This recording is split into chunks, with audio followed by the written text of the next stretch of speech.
हाँ, good afternoon my dear students. हाँ, good afternoon Abhiraj. हाँ, तो यहाँ पर जो है क्लास में वो रिप्रेजेंटेशन के बारे में पढ़ रहे थे। तो रिप्रेजेंटेशन में आपको बताए थे वहां पर कि किस तरीके से न्यूट्रॉन का डिस्कवरी हुआ था। तो बेरिलियम न्यूक्लियाई में, मेरे भाई बेरिलियम न्यूक्लियाई में यहाँ पे अल्फा पार्टिकल को क्या किया गया था, प्रोजेक्ट किया गया था। तो जिस टाइम में कार्बन 612 और एक न्यूट्रॉन, एक न्यूट्रल पार्टिकल, हम इसके बारे में बताए थे आपको, जिससे कुछ दूसरा एटम कन्वर्ट हुआ। जिस चीज से कोई दूसरा एटम कन्वर्ट हुआ, ये इससे कन्वर्जन हुआ है, तो इसको हम लोग पेरेंट न्यूक्लियाई कहते हैं। पेरेंट न्यूक्लियाई कहते हैं इसको, ठीक है। और पेरेंट न्यूक्लियाई के ऊपर जिस चीज का प्रोजेक्शन, जिस चीज से अटैक करवाया जाता है, उसको हम लोग प्रोजेक्टाइल कहते हैं। प्रोजेक्टाइल कहते हैं। और मेरे भाई जो नया एटम कन्वर्ट होकर के मिल रहा होता है, उसको हम लोग मेरे भाई क्या कहते हैं, डॉटर न्यूक्लियाई कहते हैं। डॉटर न्यूक्लियाई कहते हैं। और साथ में कुछ एक पार्टिकल एमिट होता है, उस पार्टिकल को हम लोग इजेक्टाइल कहते हैं। उस पार्टिकल को हम लोग इजेक्टाइल कहते हैं। हाँ, तो ये इतना बड़ा रिएक्शन को हम लोग इस तरीके से भी लिखा जा सकता है शॉर्ट में। शॉर्ट में इसका फॉर्मेट कैसे होता है वो अब हम बताने जा रहे हैं कि शॉर्टकट में इतना बड़ा रिएक्शन को हम लोग कैसे लिख सकते हैं। तो मे भी कभी कभी जेई में आपको फॉर्मेट पे आ सकता है, फॉर्मेट के फॉर्म में लिखा रहे। तो फॉर्मेट ऑफ न्यूक्लियर रिएक्शन क्या होता है मेरे भाई?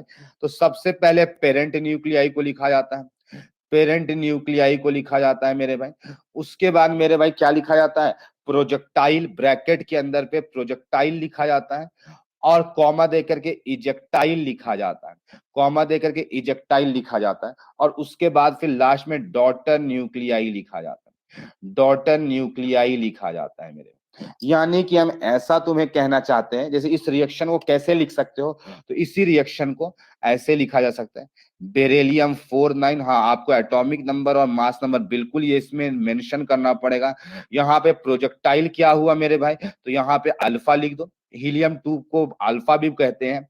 और मेरे भाई इजेक्टाइल कौन हुआ? न्यूट्रॉन हुआ। न्यूट्रॉन हुआ। और साथ में जो डॉटर न्यूक्लियाई प्रोड्यूस हुआ 612। हाँ, तुम ऐसे बोल सकते हो कि सर ये दोनों जो हुआ रिएक्टेंट हुआ, और इधर बाद वाले जो प्रोडक्ट हो गए। यस, तुम ऐसे इसको रीड कर सकते हो, ऐसे तुम इसको समझा सकते हो मेरे भाई। तो ये एक रिप्रेजेंटेशन हुआ। तुम किसी भी रिएक्शन को इस फॉर्मेट में रिप्रेजेंट किया जा सकता है, हाँ, जब ये चार चीजें हो रही होगी। पेरेंट न्यूक्लियाई भी होगा, प्रोजेक्टाइल भी होगा, डॉटर न्यूक्लियाई भी होगा, इजेक्टाइल होगा, तो ऐसे लिखा जा सकता है। ठीक है, तो ये सर फॉर्मेट रिएक्शन का। यस, बोलो अभिराज। सर एक बार रिपीट कर देना सर, हम डिस्कनेक्ट हो गए थे, एक बार बता दीजिए फिर से। यहाँ पे बस कुछ नहीं है मेरे भाई, ये पेरेंट न्यूक्लियाई जो होता है, जिसके ऊपर किसी चीज का बम्बार्डमेंट किया जा रहा है, जिससे बम्बार्डमेंट किया जाता है उसको प्रोजेक्टाइल कहते हैं। जिस पर किया जाता है उसको पेरेंट न्यूक्लियाई कहते हैं। और जो नया न्यूक्लियस मिलता है उसको डॉटर कहते हैं। और मेरे भाई जो एक साथ में कुछ पार्टिकल निकलता है उसको इजेक्टाइल कहते हैं। तो फॉर्मेट क्या है? आपको पेरेंट्स और प्रोजेक्टाइल को एक साथ रखना है, मतलब इधर, और प्रोडक्ट्स को इधर रखना है। रिएक्टेंट्स को एक साइड और प्रोडक्ट को एक साइड। तो इजेक्टाइल एक प्रोडक्ट है और डॉटर न्यूक्लियर एक प्रोडक्ट है। तो ब्रैकेट के अंदर पे प्रोजेक्टाइल और इजेक्टाइल को लिखा जाता है। जैसे इस रिएक्शन के लिए पेरेंट न्यूक्लियाई ये हो गया, प्रोजेक्टाइल मेरा अल्फा पार्टिकल है, या हीलियम 24 भी लिख सकते हो। मेरा इजेक्टाइल न्यूट्रॉन है। और डॉटर न्यूक्लियाई कार्बन 12 है, जो कि हम इस तरीके से लिखे हैं। तो मेरे भाई ये फॉर्मेट है। कभी कभी आपको फॉर्मेट के फॉर्म में भी रिएक्शन लिखा जा सकता है मेरे भाई, तो आप लिख सकते हो मेरे भाई। ऐसा कुछ भी यहाँ पे रॉकेट साइंस नहीं है। तो आई होप ये लाइंस आपको समझ में आई होगी, हम कहना क्या चाहते हैं मेरे भाई। कहना क्या चाहते हैं एकदम बिल्कुल अच्छे तरीके से क्लियर होगा। किसी को रत्ती भर भी डाउट होगा मेरे भाई, तो वो मेरे से पूछ सकते हो। ठीक है, वो मेरे से पूछ सकता है मेरे भाई। ठीक है। हाँ, तुम्हें डाउट आ रहा होगा सर यहाँ पर से जेई में कैसे कैसे क्वेश्चंस आ सकता है। तो मेरे भाई जेई वाले क्वेश्चन में भी तुमको हम बताएंगे सब कुछ, कि जेई के कैसे क्वेश्चन आते हैं मेरे भाई। टेंशन बिल्कुल नहीं लो, यहाँ पर से बहुत आसान क्वेश्चंस आते हैं। लेकिन मेरे भाई हमें एक मन में एक सवाल आ रहा है, एक मन में सवाल आ रहा है कि ये रेडियो एक्टिव रिएक्शन ठीक है नेचर में होता है, तो क्यों होता है ये, इसका रीजन क्या है, आखिर क्यों? सारे सारे एलिमेंट्स तो नेचुरल रेडियो एक्टिविटी नहीं शो करते हैं, कुछ ही एलिमेंट्स जो है वो रेडियो एक्टिविटी शो कर रहे होते। सवाल है कुछ ही क्यों शो करते हैं, सारे क्यों नहीं शो करते हो? तो यानी आपके माइंड में क्वेश्चन आना चाहिए कि सर आप फ्रांशियम के बारे में बोलते थे कि फ्रांशियम एक रेडियो एक्टिव एलिमेंट है, इसी तरीके से रेडियम के बारे में आप बोलते थे कि सर ये रेडियम एक रेडियो एक्टिव एलिमेंट है, यूरेनियम एक रेडियो एक्टिव एलिमेंट है। सवाल है बाकी सारे रेडियो एक्टिव क्यों नहीं है, बाकी सारे क्यों नहीं है, आखिर इसमें क्या खासियत है जो ये रेडियो एक्टिव बन जाता है? सवाल है, और ये अगर कोई पार्टिकल एमिट कर देता है तो क्यों स्टेबल हो जाता है या क्या हो जाता है?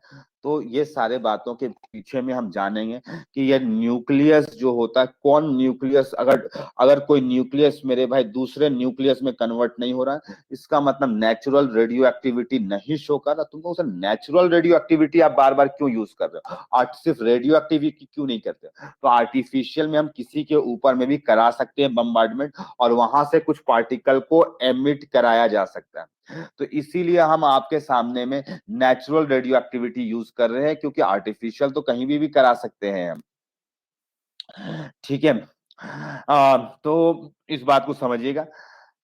तो इसके पीछे का आखिर रीजन क्या है कि नेचुरल रेडियो एक्टिविटी कुछ ही एलिमेंट्स करते हैं, सारे क्यों नहीं करते हैं, सारे क्यों नहीं करते? तो इसका रीजन आप जानेंगे। इसको समझाने के लिए बहुत सारा फैक्टर्स बताए साइंटिस्टों ने हम लोग को, ठीक है, कि आखिर इसके पीछे में क्या ड्राइविंग फोर्स है, क्या ड्राइविंग फोर्स है जिसकी वजह से इस तरीके से हो रहा है।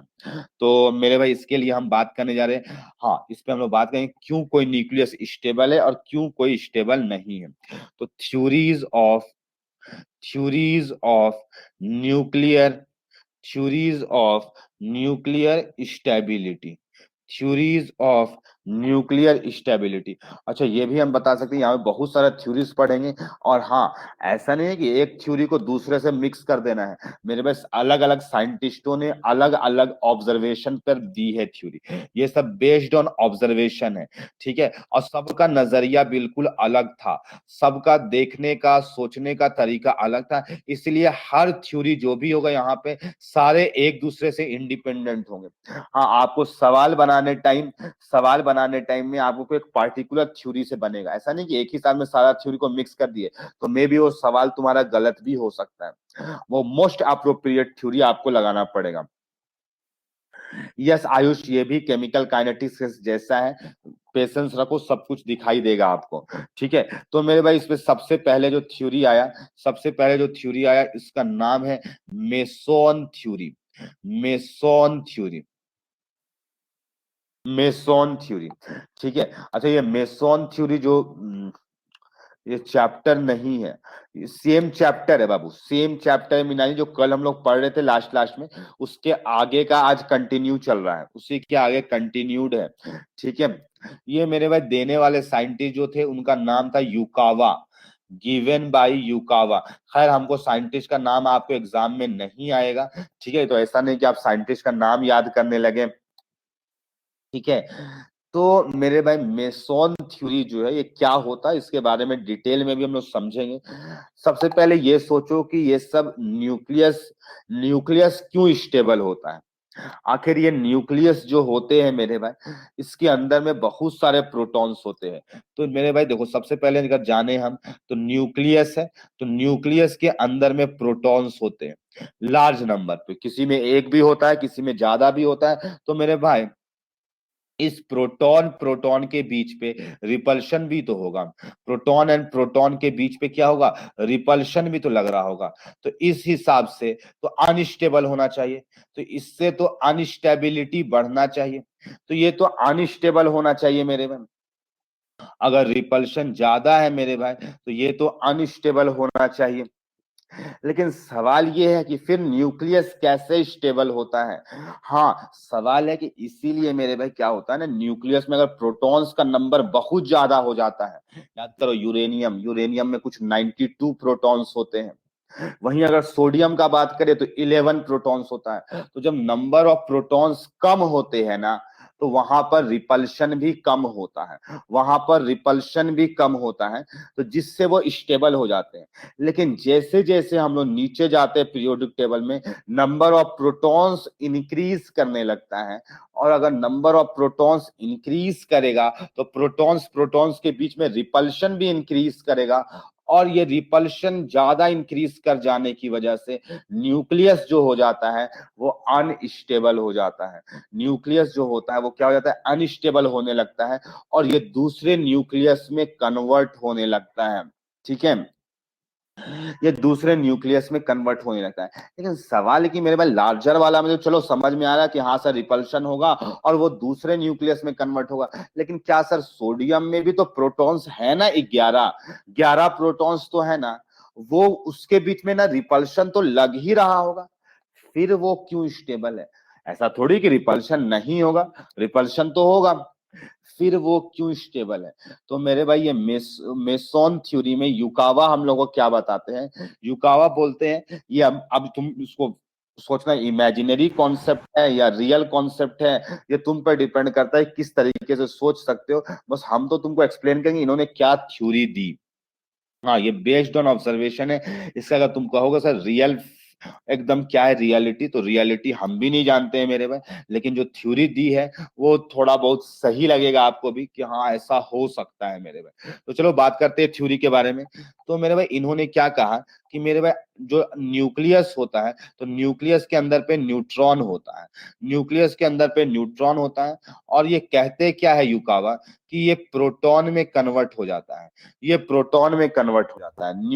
जो न्यूट्रॉन्स है ये प्रोटॉन्स में कन्वर्ट होगा, लेकिन मेरे पास साथ में एक बीटा पार्टिकल एमिट करता है। देखो mass number balance, atomic number balanced है, और मेरे भाई ऐसा नहीं कि न्यूट्रॉन सिर्फ प्रोटॉन में कन्वर्ट करता है, बल्कि प्रोटॉन भी रिवर्स प्रोसेस कर रहा होता है, प्रोटॉन भी रिवर्स प्रोसेस कर रहा होता है, यानी न्यूट्रॉन भी प्रोटॉन में कन्वर्ट होता है और प्रोटॉन भी न्यूट्रॉन में कन्वर्ट होता है। लेकिन यहाँ पे जो बीटा पार्टिकल था इसको वो बीटा नहीं बताया, इसको ये बीटा नहीं बोल करके वो एक नया नाम दिए इसको पाई, और मेरे पास पाई के टर्म में इस तरीके से डिनोट किए, और बोले कि एक ऐसा पार्टिकल एमिट होता है जो कि बीटा पार्टिकल से थोड़ा सा मास ज्यादा होता है, लेकिन चार्ज उतना ही होता है, यानी मिलता जुलता होता है बीटा पार्टिकल से, लेकिन बीटा पार्टिकल नहीं होता, इसका मास थोड़ा सा बीटा पार्टिकल से ज्यादा होता है, लेकिन करीब करीब उसका भी जीरो ही के करीब में आएगा दूसरे के कंपैरिजन में। तो ये अब ये पाई क्या है, तो भी पूछा गया इनसे, तो बोले ये मेसोन्स है, इसका नाम क्या दिए, मेसोन्स। क्या नाम दिया मेरे भाई, मेसोन।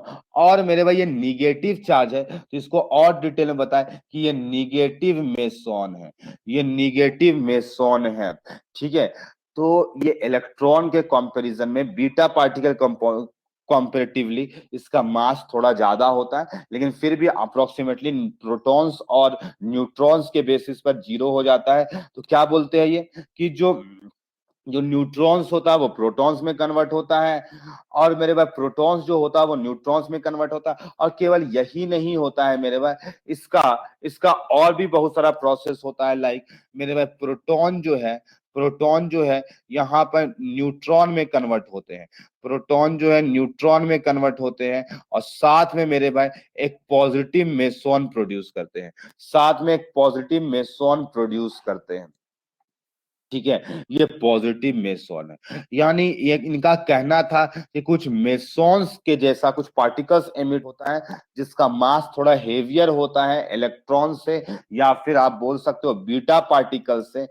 ठीक है, वो पॉजिटिवली चार्ज भी होता है, निगेटिवली चार्ज भी होता है, इवन ये कहते हैं कि प्रोटॉन भी प्रोटॉन में कन्वर्ट होता है और न्यूट्रॉन भी न्यूट्रॉन में कन्वर्ट होता है।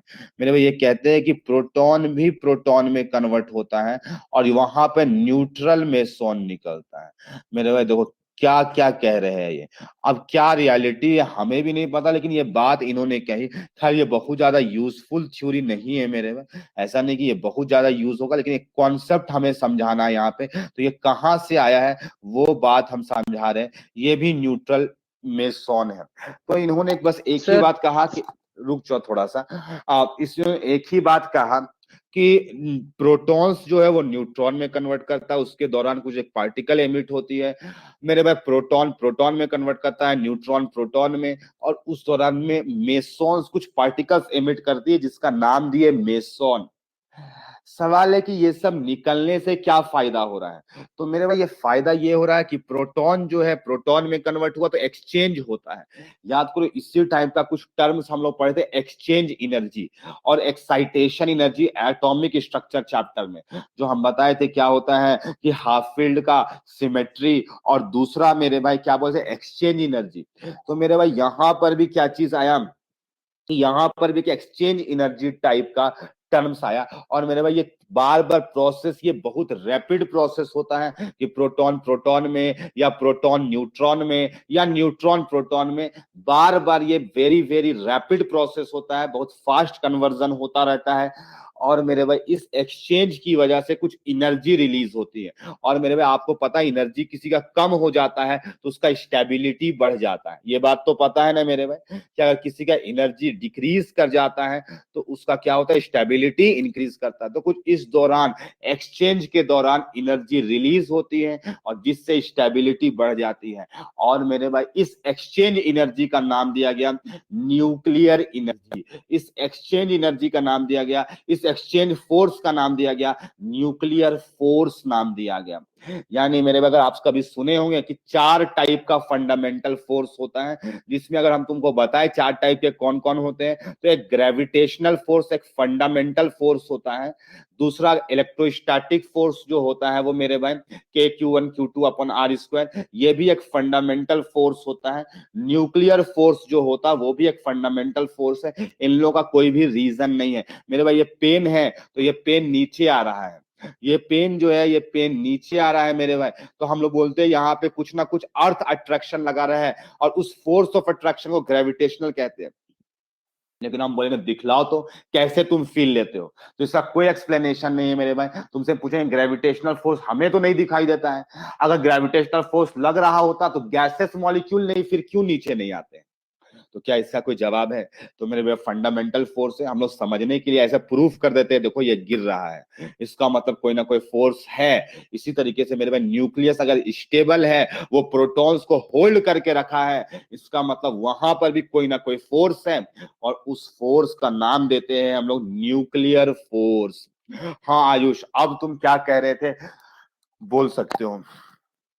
ठीक सर ये है, जितना रिएक्शंस आप लिखे ये साइमल्टेनियसली अकर होता रहता है। बहुत फास्ट वेरी रैपिड होता है। ये मेसोस जो होता है ये बहुत कम टाइम के लिए ये मतलब एग्जिस्ट करता है। ठीक है, इवन हम तो देख नहीं सकते मेरे भाई, तो जो है ऐसा सोचो कि यही है मेरे भाई, तो रियलिटी क्या है मेरे भाई हमें भी नहीं पता। ठीक है, बस इतना जानो कि मेसोस एक्सचेंज करता रहता है मेरे भाई, और इस एक्सचेंज के दौरान क्या होता है कुछ एनर्जी रिलीज होती है और जिससे न्यूक्लियस स्टेबल हो जाता है, उस एनर्जी को न्यूक्लियर एनर्जी कहते हैं। बस इतना ही जानना, ये सब आपको कोई पूछने नहीं जा रहा, इवन कोई पढ़ाएगा भी नहीं है। मेसन थोड़ा सा हम पढ़े थे मेरे भाई, तो जिसके बारे में हम थोड़ा सा बता दिए। इवन हम बहुत पहले भी बोले थे कि क्वांटम मैकेनिक्स एक ऐसा चैप्टर है जो आज तक किसी को समझ में भी नहीं आया है मेरे भाई। ठीक है, और बोला जाता है जिसको समझ में आ जाए, जिसको समझ में आ जाए तो इसका मतलब वो पढ़ा ही नहीं है। और मेरे भाई ऐसा ही कुछ कॉन्सेप्ट है, यानी समझ में आना, थोड़ा सा ये इल्यूजन टाइप वाला चैप्टर होता है। खैर इसका जो मेन पार्ट है हमारा वो सब कुछ समझ में आएगा, लेकिन हमको न्यूक्लियर फोर्स समझाना था मेरे भाई, इसीलिए वाला वर्ड हम यूज किए मेसॉन्स के बारे में, नहीं तो हम डायरेक्टली बोल करके भी निकल सकते थे। अच्छा, यहां पर मेरे भाई एक बात और बता दे सकते हैं कि प्रोटॉन्स प्रोटॉन्स के बीच में रिपल्शन फोर्स लग रहा है। तो मेरे भाई सवाल है कि तुम अभी जो हम बताए कि एक्सचेंज होता है मेसॉन्स में, तो वो तो बड़े न्यूक्लियस में भी तो होता होगा, यूरेनियम में भी, बट यूरेनियम तो अनस्टेबल होता है, तभी तो वो दूसरे न्यूक्लियस में कन्वर्ट हो जाता है। तो वहां पे क्या हो रहा है, वहां पे न्यूक्लियर फोर्स नहीं लग रहा है? तो लग रहा है। तो मेरे भाई दो फोर्स साइमल्टेनियसली काम कर रहे हैं, एक रिपल्सिव फोर्स काम कर रहा है और मेरे भाई एक न्यूक्लियर फोर्स काम कर रहा है, एक न्यूक्लियर फोर्स भी काम कर रहा है। तो अगर रिपल्सिव फोर्स ज्यादा हो गया तो न्यूक्लियस अनस्टेबल हो जाएगा, तो न्यूक्लियस क्या हो जाएगा, अनस्टेबल हो जाएगा। और मेरे भाई ये रेडियो एक्टिविटी शो करेगा, और ये क्या करेगा शो, ये रेडियो एक्टिविटी शो करेगा। ठीक है। इसका मतलब तुम बोल सकते हो मेरे भाई कि अगर रिपल्सिव फोर्स ज्यादा है प्रोटॉन्स प्रोटॉन्स के बीच में, तो वहां पे वो एलिमेंट रेडियो एक्टिविटी शो करेगा। और मेरे भाई अगर किसी केस में न्यूक्लियर फोर्स ज्यादा है, अगर किसी केस में न्यूक्लियर फोर्स ज्यादा है मेरे भाई रिपल्सिव फोर्स से, तो उस केस में न्यूक्लियस स्टेबल होगा, न्यूक्लियस स्टेबल होगा मेरे भाई, और वो रेडियो एक्टिविटी शो नहीं करेगा, वो रेडियो एक्टिविटी शो नहीं करेगा। तो ये बात समझ में आया। हाँ, अब ये न्यूक्लियर फोर्स के बारे में बता रहे थे थोड़ा सा, कि ये जो मेसॉन्स जो होता है उसी की वजह से एनर्जी रिलीज होती है, उसी के टर्म में डिफाइंड है ये। तो there is continuous exchange of mesons मेरे भाई कंटिन्यूअसली एक्सचेंज होता है मेसॉन्स का, ठीक है, between neutron comma proton and neutron proton या प्रोटॉन न्यूट्रॉन भी बोल सकते हो मेरे भाई, ठीक है। और ड्यू टू दीज एक्सचेंजेस और मेरे भाई इस एक्सचेंज होने की वजह से, due to these exchanges strong force is experienced मेरे भाई, इसकी वजह से कि स्ट्रॉन्ग फोर्स एक्सपीरियंस्ड होता है मेरे भाई, ठीक है। एक strong force by neutrons and proton, ये जो कन्वर्ट होता है तो एनर्जी रिलीज होता है, तो एक वहां पे स्टेबिलिटी बढ़ता है, ठीक है। This strong force is called nuclear force is called nuclear force, ठीक है। तो मेरे भाई जो एक्सचेंज होता है, इस एक्सचेंज की वजह से एनर्जी रिलीज होती है, और इसी एनर्जी रिलीज होने की वजह से स्टेबिलिटी बढ़ती है, और वहां पे जो डेवलप हुआ फोर्सेस, उस फोर्स ऑफ अट्रैक्शन को हम लोग क्या कहते हैं मेरे भाई, न्यूक्लियर फोर्स कहते हैं, ठीक है। और एनर्जी को न्यूक्लियर एनर्जी कह सकते हो मेरे भाई, ठीक है। Yes, positive meson negative meson, इसके बीच में भी कुछ अट्रैक्शन होगा, ये किसी दूसरे एनर्जी में कन्वर्ट होंगे, ठीक है। एनर्जी में कन्वर्ट होंगे तो नेट एनर्जी सिस्टम का डिक्रीज करेगा, ठीक है मेरे भाई। तो आई होप ये लाइंस क्लियर होंगे अच्छे तरीके से। तो यहां पर से एक डेफिनेशन हम लोग इंट्रोड्यूस किया आपसे न्यूक्लियर फोर्स के बारे में, ठीक है। अगला स्टेबिलिटी का थ्योरी पर हम डिस्कस करने जा रहे हैं मेरे भाई, सेकंड नंबर, जो कि एक इंपॉर्टेंट कॉन्सेप्ट है। ये तो सिर्फ हम डेफिनेशन इंट्रोड्यूस करने के लिए मेसॉन थ्योरी पढ़ा है। स्टेबिलिटी के लिए कोई दूसरा थ्योरी है जिसका नाम है बाइंडिंग एनर्जी, आप नाम सुने होंगे। हाँ, इस एक्सप्लेनेशन से ही आपको समझ में आएगा बाइंडिंग एनर्जी का क्या कॉन्सेप्ट है मेरे भाई। मेरे भाई देखो, जैसे क्या हुआ, एनर्जी किसी का कम हो गया मेरे भाई, तो अब एनर्जी जो कम हुआ तो वो एनर्जी कहाँ गया, तो वो एनर्जी मेरा न्यूक्लियस को बाइंड करने में वेस्ट हो गया, यानी उसका एनर्जी नेट जो था एनर्जी न्यूक्लियस का, वो घटा मेरे भाई। और घटने के बाद क्या हुआ मेरे भाई, वो एनर्जी एक तरह से कहाँ यूज हो रहा है, क्योंकि हम लोग पढ़ते हैं कि energy can neither be created nor be destroyed, तो ये बाइंड करने में काम आ जाता है, यानी जोड़ करके न्यूक्लियस को प्रोटॉन्स को जोड़ करके रखने में काम आ जाता है। तो सवाल है कि इसको आइंस्टीन समझाते हैं कि कैसे निकाल सकते हो बाइंडिंग एनर्जी कैसे निकाला जा सकता है। तो मेरे भाई उसके बारे में हम बताने जा रहे हैं मेरे भाई। वो क्या बोले थे आइंस्टीन कि मास एनर्जी में कन्वर्ट होता है, ठीक है। मास किस में कन्वर्ट होता है, एनर्जी में कन्वर्ट होता है। आप लोग E=mc² का भी नाम सुने होंगे। तो जैसे मान लो कोई भी एटम लेकर के आए मेरे भाई, तो एटम लेकर के आए तो एटम का मास किसकी वजह से होगा, तो एटम्स के अंदर में इलेक्ट्रॉन्स होते हैं, प्रोटॉन्स होते हैं और न्यूट्रॉन्स होते हैं। ये सारे का मास जोड़ करके हम लोग निकालेंगे थ्योरेटिकली, और एक्सपेरिमेंटली जो निकाला गया उस दोनों में एक डिफरेंस आ रहा था मेरे भाई। थ्योरेटिकली हम लोग कैसे मास निकाले, न्यूट्रॉन्स का मास, प्रोटॉन्स का मास और इलेक्ट्रॉन का मास। तो लेकिन और एक्सपेरिमेंटली निकालने पर एक डिफरेंस आ रहा था, यानी थ्योरेटिकली मास ज्यादा आ रहा था, मास थ्योरेटिकली जो था वो ज्यादा आ रहा था और मास एक्सपेरिमेंटली कम आ रहा था। तो सवाल है ये मास कहाँ पे लॉस हो रहा है, ये मास कहाँ पे लॉस हो रहा है? आखिर ये मास थ्योरेटिकली हम ऐसे निकालते लेकिन एक्सपेरिमेंटली कुछ और आ जाता है। तो मेरे भाई ये साइंटिस्टों ने बताया कि ये मास जो है एनर्जी में कन्वर्ट होता है, और कौन से एनर्जी में कन्वर्ट होता है, जिसको बाइंडिंग एनर्जी कहते हैं। तो बाइंडिंग एनर्जी का यहां से फॉर्मूला आता है delta M C square. C is speed of light, C is speed of light. Binding energy जो होता है मेरे भाई डेल्टा एम सी स्क्वायर। और हम आपको बता दें अगर एक एएमयू का फर्क पड़ेगा ना मास में, अगर एक एएमयू का फर्क पड़ेगा तो वहां पर से 931 electron volt, mega electron volt मेरे भाई, mega electron volt energy release होती है। इतना एनर्जी रिलीज होती है एक अगर एएमयू का फर्क पड़ेगा। तो जनरली एक का नहीं फर्क पड़ता बल्कि इससे कम का फर्क पड़ता है, ठीक है। इतना mega electron volt energy release होगा अगर एक एएमयू पे फर्क पड़ेगा, तो एक एएमयू पे फर्क पड़ेगा तो सर 931 है। यस 931। ठीक है। अब जितना ज्यादा मास घटेगा मेरे भाई, जितना ज्यादा मास में एरर आएगा तो उतना ही ज्यादा क्या होगा, एनर्जी में कन्वर्जन होगा। ठीक है। खैर ये फॉर्मूला हमें काम का नहीं है, फिजिक्स में आपको काम पड़ेगा। ये चैप्टर आपका फिजिक्स क्लास 12th में है, ठीक है। फिजिक्स क्लास 12th में भी है मेरे भाई, तो इसीलिए आप डबल डबल पार्ट पढ़िएगा, ठीक है, एक का डबल। तो अब यहां पर मेरे भाई ये तो निकालने के लिए फॉर्मूला आया, जो कि फॉर्मूला से आपका फिजिक्स में सवाल बनेगा, केमिस्ट्री में सवाल नहीं बनेगा। यहां पर से केमिस्ट्री में हम लोग ऑब्जर्वेशन के बारे में बात करेंगे थोड़ा सा। यहां पर से बाइंडिंग एनर्जी पर न्यूक्लियन, मेरे भाई न्यूक्लियन का मतलब क्या समझ में आता है?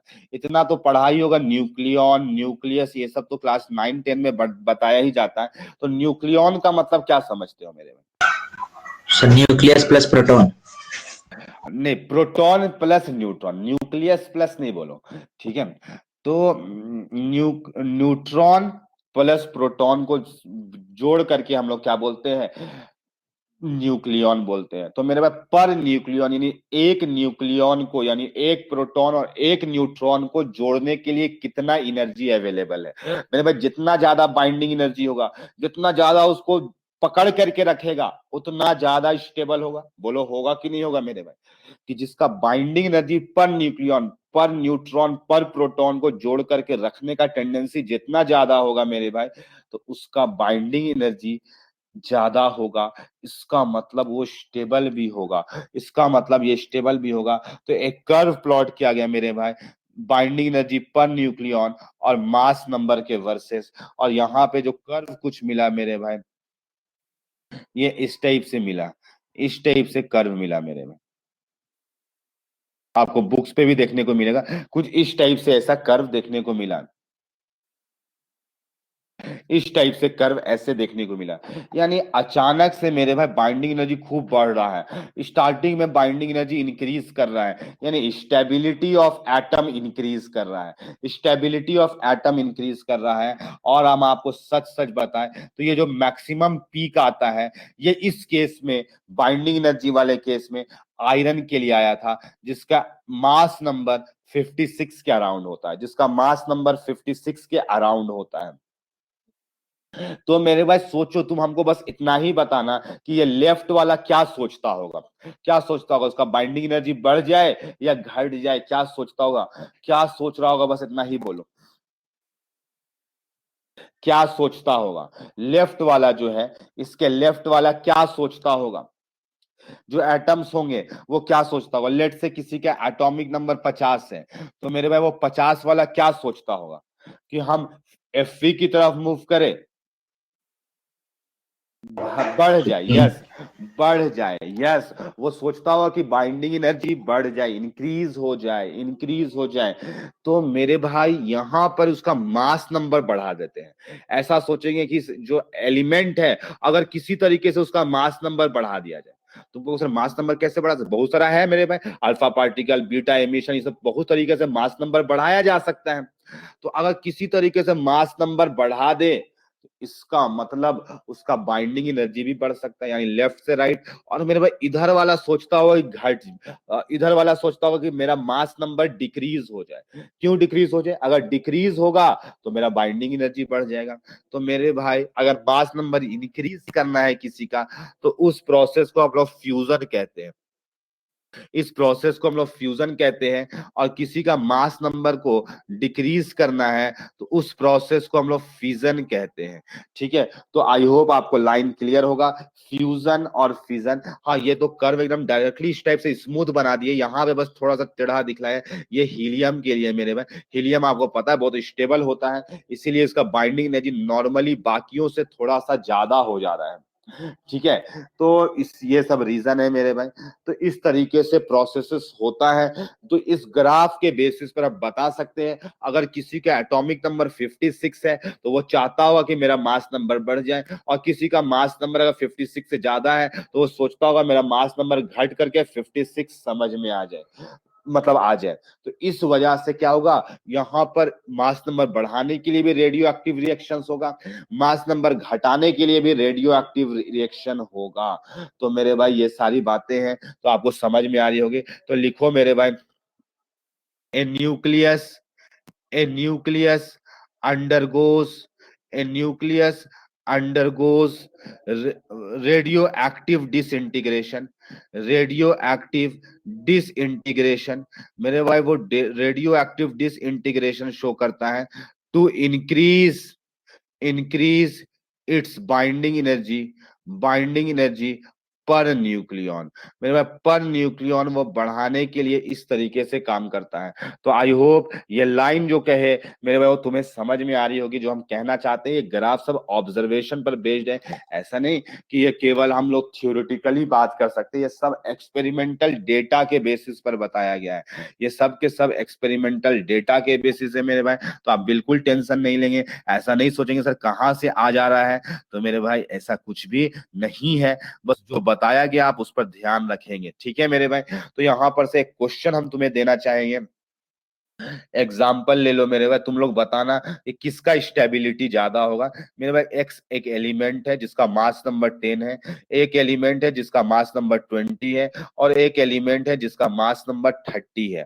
ठीक है, मास नंबर का मतलब होता है सम ऑफ न्यूट्रॉन प्लस प्रोटॉन्स होता है, ये बात शायद पता होगा। इसका बाइंडिंग एनर्जी 40 किलो कैलोरी पर मोल लिखा हुआ है, इसका 100 किलो कैलोरी पर मोल लिखा हुआ है, और मेरे भाई इसका 110 किलो कैलोरी पर मोल लिखा हुआ है। तो मेरे भाई आपको स्टेबिलिटी का ऑर्डर बताना है। ठीक है, आपको स्टेबिलिटी का ऑर्डर बताना कि ज्यादा किसका स्टेबिलिटी होगा, फिर किसका स्टेबिलिटी होगा, और फिर किसका स्टेबिलिटी होगा। फटाफट जल्दी जल्दी जब बताएं। क्या पक्का ऋषभ इंक्रीजिंग ऑर्डर पे एक बार अच्छे से चेक सर करो। y फिर x फिर z। यस, वाई होगा, फिर एक्स होगा, और फिर जेड होगा। आयुष का जवाब बिल्कुल सही है मेरे भाई, वाई होगा, फिर एक्स होगा, फिर जेड होगा। क्योंकि स्टेबिलिटी डिटरमिन होता है binding energy per nucleon, stability determine होता है बाइंडिंग एनर्जी से नहीं, पर न्यूक्लियन से होता है। ठीक है मेरे भाई, तो जिसका न्यूक्लियन तो निकालोगे 10 से तो 4 आ जाएगा, इसका 5 आ जाएगा, और मेरे भाई इसका क्या आ जाएगा 11/3, जो कि 3 पॉइंट समथिंग होगा, 4 से कम होगा। तो सबसे ज्यादा स्टेबल वाई, फिर एक्स, और फिर जेड होगा। तो आई होप आपको लाइंस क्लियर होंगे। मेनालिनी समझ आया, आपका ऑर्डर रिवर्स में था इवन। ठीक है, तो आगे बढ़ते हैं मेरे भाई, ये बातें समझ में आ गई होगी। हाँ, ये कॉन्सेप्ट था जो कि बाइंडिंग एनर्जी पर न्यूक्लियन पर था, पहला मेसॉन थ्योरी था। तो वो बाइंडिंग एनर्जी वाला थोड़ा ज्यादा क्लियरिटी आया होगा इसमें। कैसे क्लैरिटी ज्यादा आई होगी, क्योंकि आपको लग रहा होगा हाँ सर जितना ज्यादा जो बाइंड करके रखेगा वो उतना ज्यादा स्टेबल होगा। तो यस मेरे भाई, पर न्यूक्लियन जितना ज्यादा बाइंड करेगा उतना अच्छा होगा। ठीक है, इससे हम लोग डिटरमिन करेंगे। तो इस टाइप से आपको क्वेश्चंस आपको एग्जाम में दिया जाएगा, तो आप बना सकते हो मेरे भाई। ठीक है, हाँ मेरे भाई, अब हम अगला थ्योरी बात करने जा रहे हैं। देखो सब थ्योरी एक दूसरे से इंडिपेंडेंट है, कोई भी एक दूसरे से इंटरलिंक्ड नहीं है मेरे भाई। Odd and even number concept, odd and even number concept. तुम लोग सर ये क्या मजाक है सर, ऑड और इवन नंबर आप क्या कर रहे हो? तो मेरे भाई ये मजाक ही है, सब ऑब्जर्वेशन के बेसिस पर है। ये ऐसा कुछ भी नहीं है कि एक्सपेरिमेंटल वैलिडेशन है इसका, यानी एक हम थ्योरी बनाए और एक्सपेरिमेंटली चेक किए तो पता चल जाएगा। इवन ये फिजिक्स में भी यही सब चीज पढ़ाया जाएगा आपको, ठीक है? फिजिक्स में भी यही सब दोबारा से आपको आएगा, दोबारा से आएगा मेरे भाई। लेकिन हाँ वो क्लास 12th में आएगा, इवन ये भी क्लास 12 पे ही चैप्टर था, केमिकल काइनेटिक्स भी। तो डबल डबल होगा मेरे भाई, तो आपको और अच्छा से रिवाइज हो जाएगा। तो मेरे भाई ये क्या चीज है? बेस्ड ऑन ऑब्जर्वेशन है। तो वेरियस ऑब्जर्वेशन मेरे भाई, वेरियस ऑब्जर्वेशन मेरे भाई याद करो, हम लोग के नेचर में कितना एलिमेंट्स आज के डेट में जाना जाता है? कोई बता सकता है आज के डेट में कितना एलिमेंट्स जाना जाता है?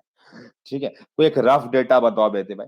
ऐसा कुछ भी नहीं है कि आप एग्जाम सर एग्जैक्ट 118। 118 हमारे पीरियोडिक टेबल पे एलिमेंट्स है मेरे भाई। लेकिन आइसोटोप्स, ठीक है, रफ डेटा 118, 120 भी कोई बोलेगा चल जाएगा, 110 भी बोलेगा तब भी चल जाएगा, 100 प्लस है मेरे भाई। अब हम बता रहे 118 एलिमेंट्स है, लेकिन उसके आइसोटोप्स भी बहुत सारे हैं। जैसे हाइड्रोजन के 3 आइसोटोप्स है। तो मेरे भाई इसी तरीके से मिनिमम और सच सच हम बताएंगे कि हर एलिमेंट के मिनिमम 3 आइसोटोप्स तो है ही है, मिनिमम।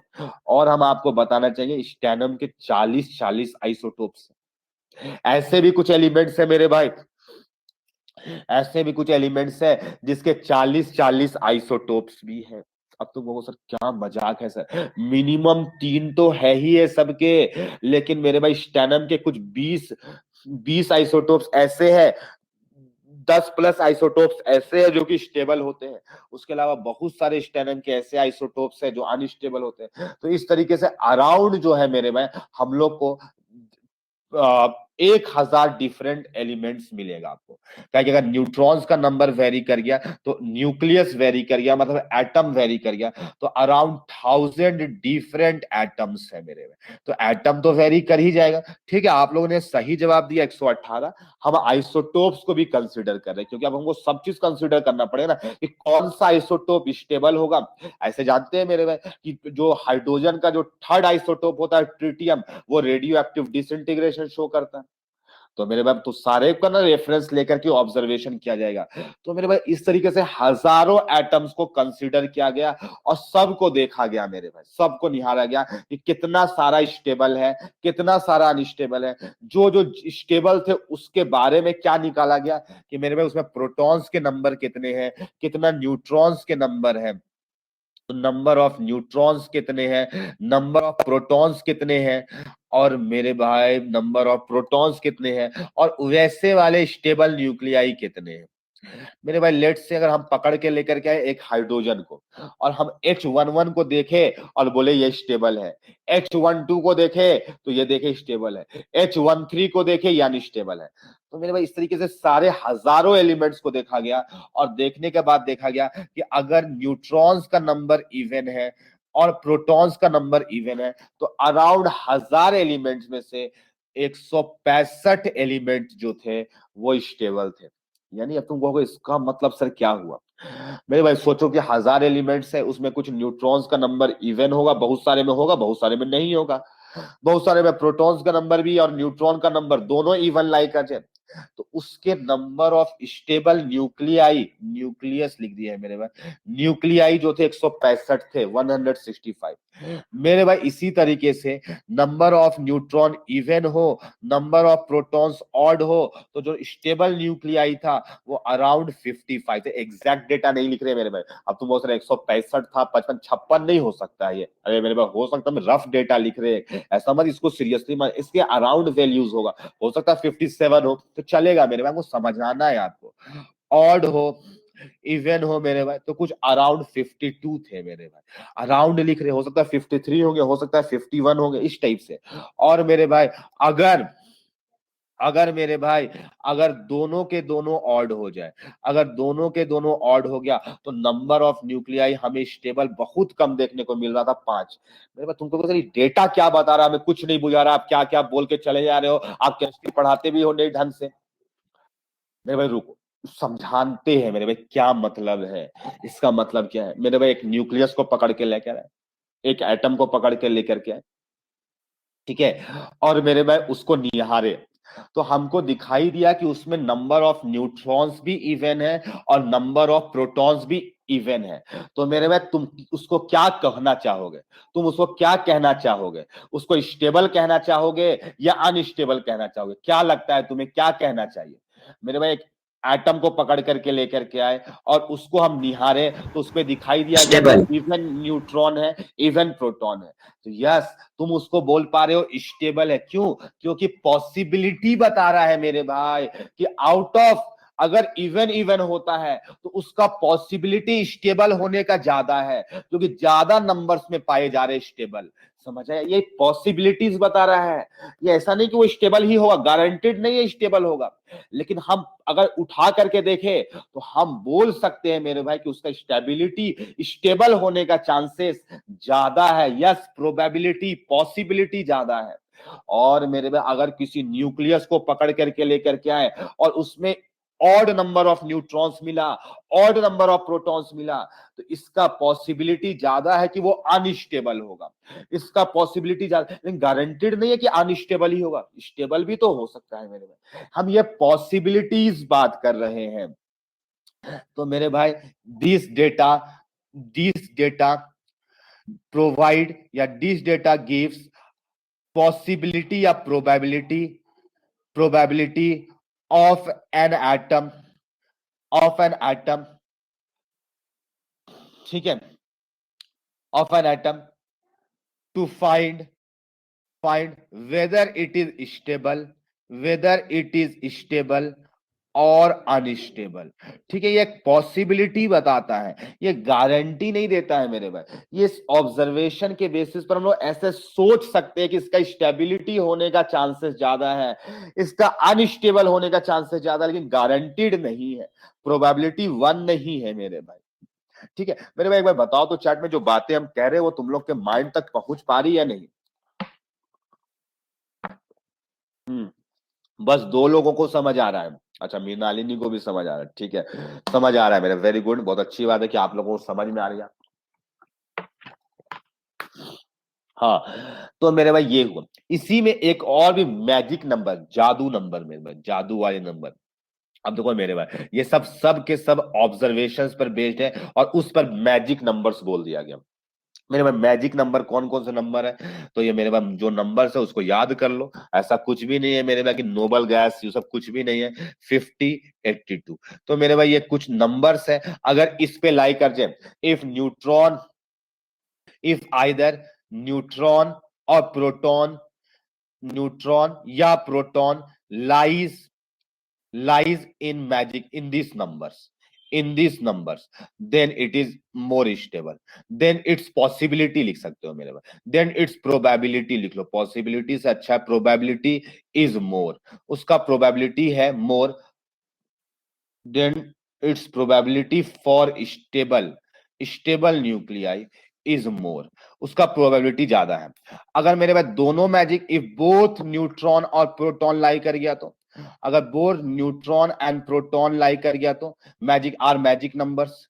अगर दोनों लाइक कर गया ना तो इसको बहुत लोग बुक्स पे लिखा रहता है डबल मैजिक। मेरे भाई बहुत ज्यादा स्टेबल होगा, हाईली स्टेबल होगा, मतलब इसका possibility probability is very very higher, probability is very very higher, is very very higher. हाँ, हम एक बात बता देते मेरे भाई, इसको अभी रीड करना होगा, जब टेस्ट होगा तब भी रीड करना होगा, बार बार रीड करना होगा, तब जाकर के आपके माइंड पे सेट बैठेगा।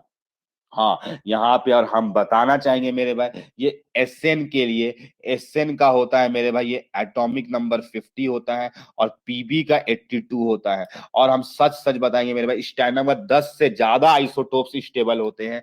पीबी का मेरे भाई 3 स्टेबल आइसोटोप्स है, 3 स्टेबल आइसोटोप्स है, बाकी सारे अनस्टेबल होते हैं। और हम बताना चाहेंगे मेरे भाई, बिस्मथ जो होता है 83, इसका केवल एक ही स्टेबल आइसोटोप है, यानी ये मैजिक नंबर से बाहर मेरे भाई चला जाता है, ओनली 1 स्टेबल आइसोटोप। और हम आपको बात बताना चाहेंगे, 83 से बड़ा जिसका भी एटॉमिक नंबर है ना, उसके एक भी स्टेबल आइसोटोप नहीं है।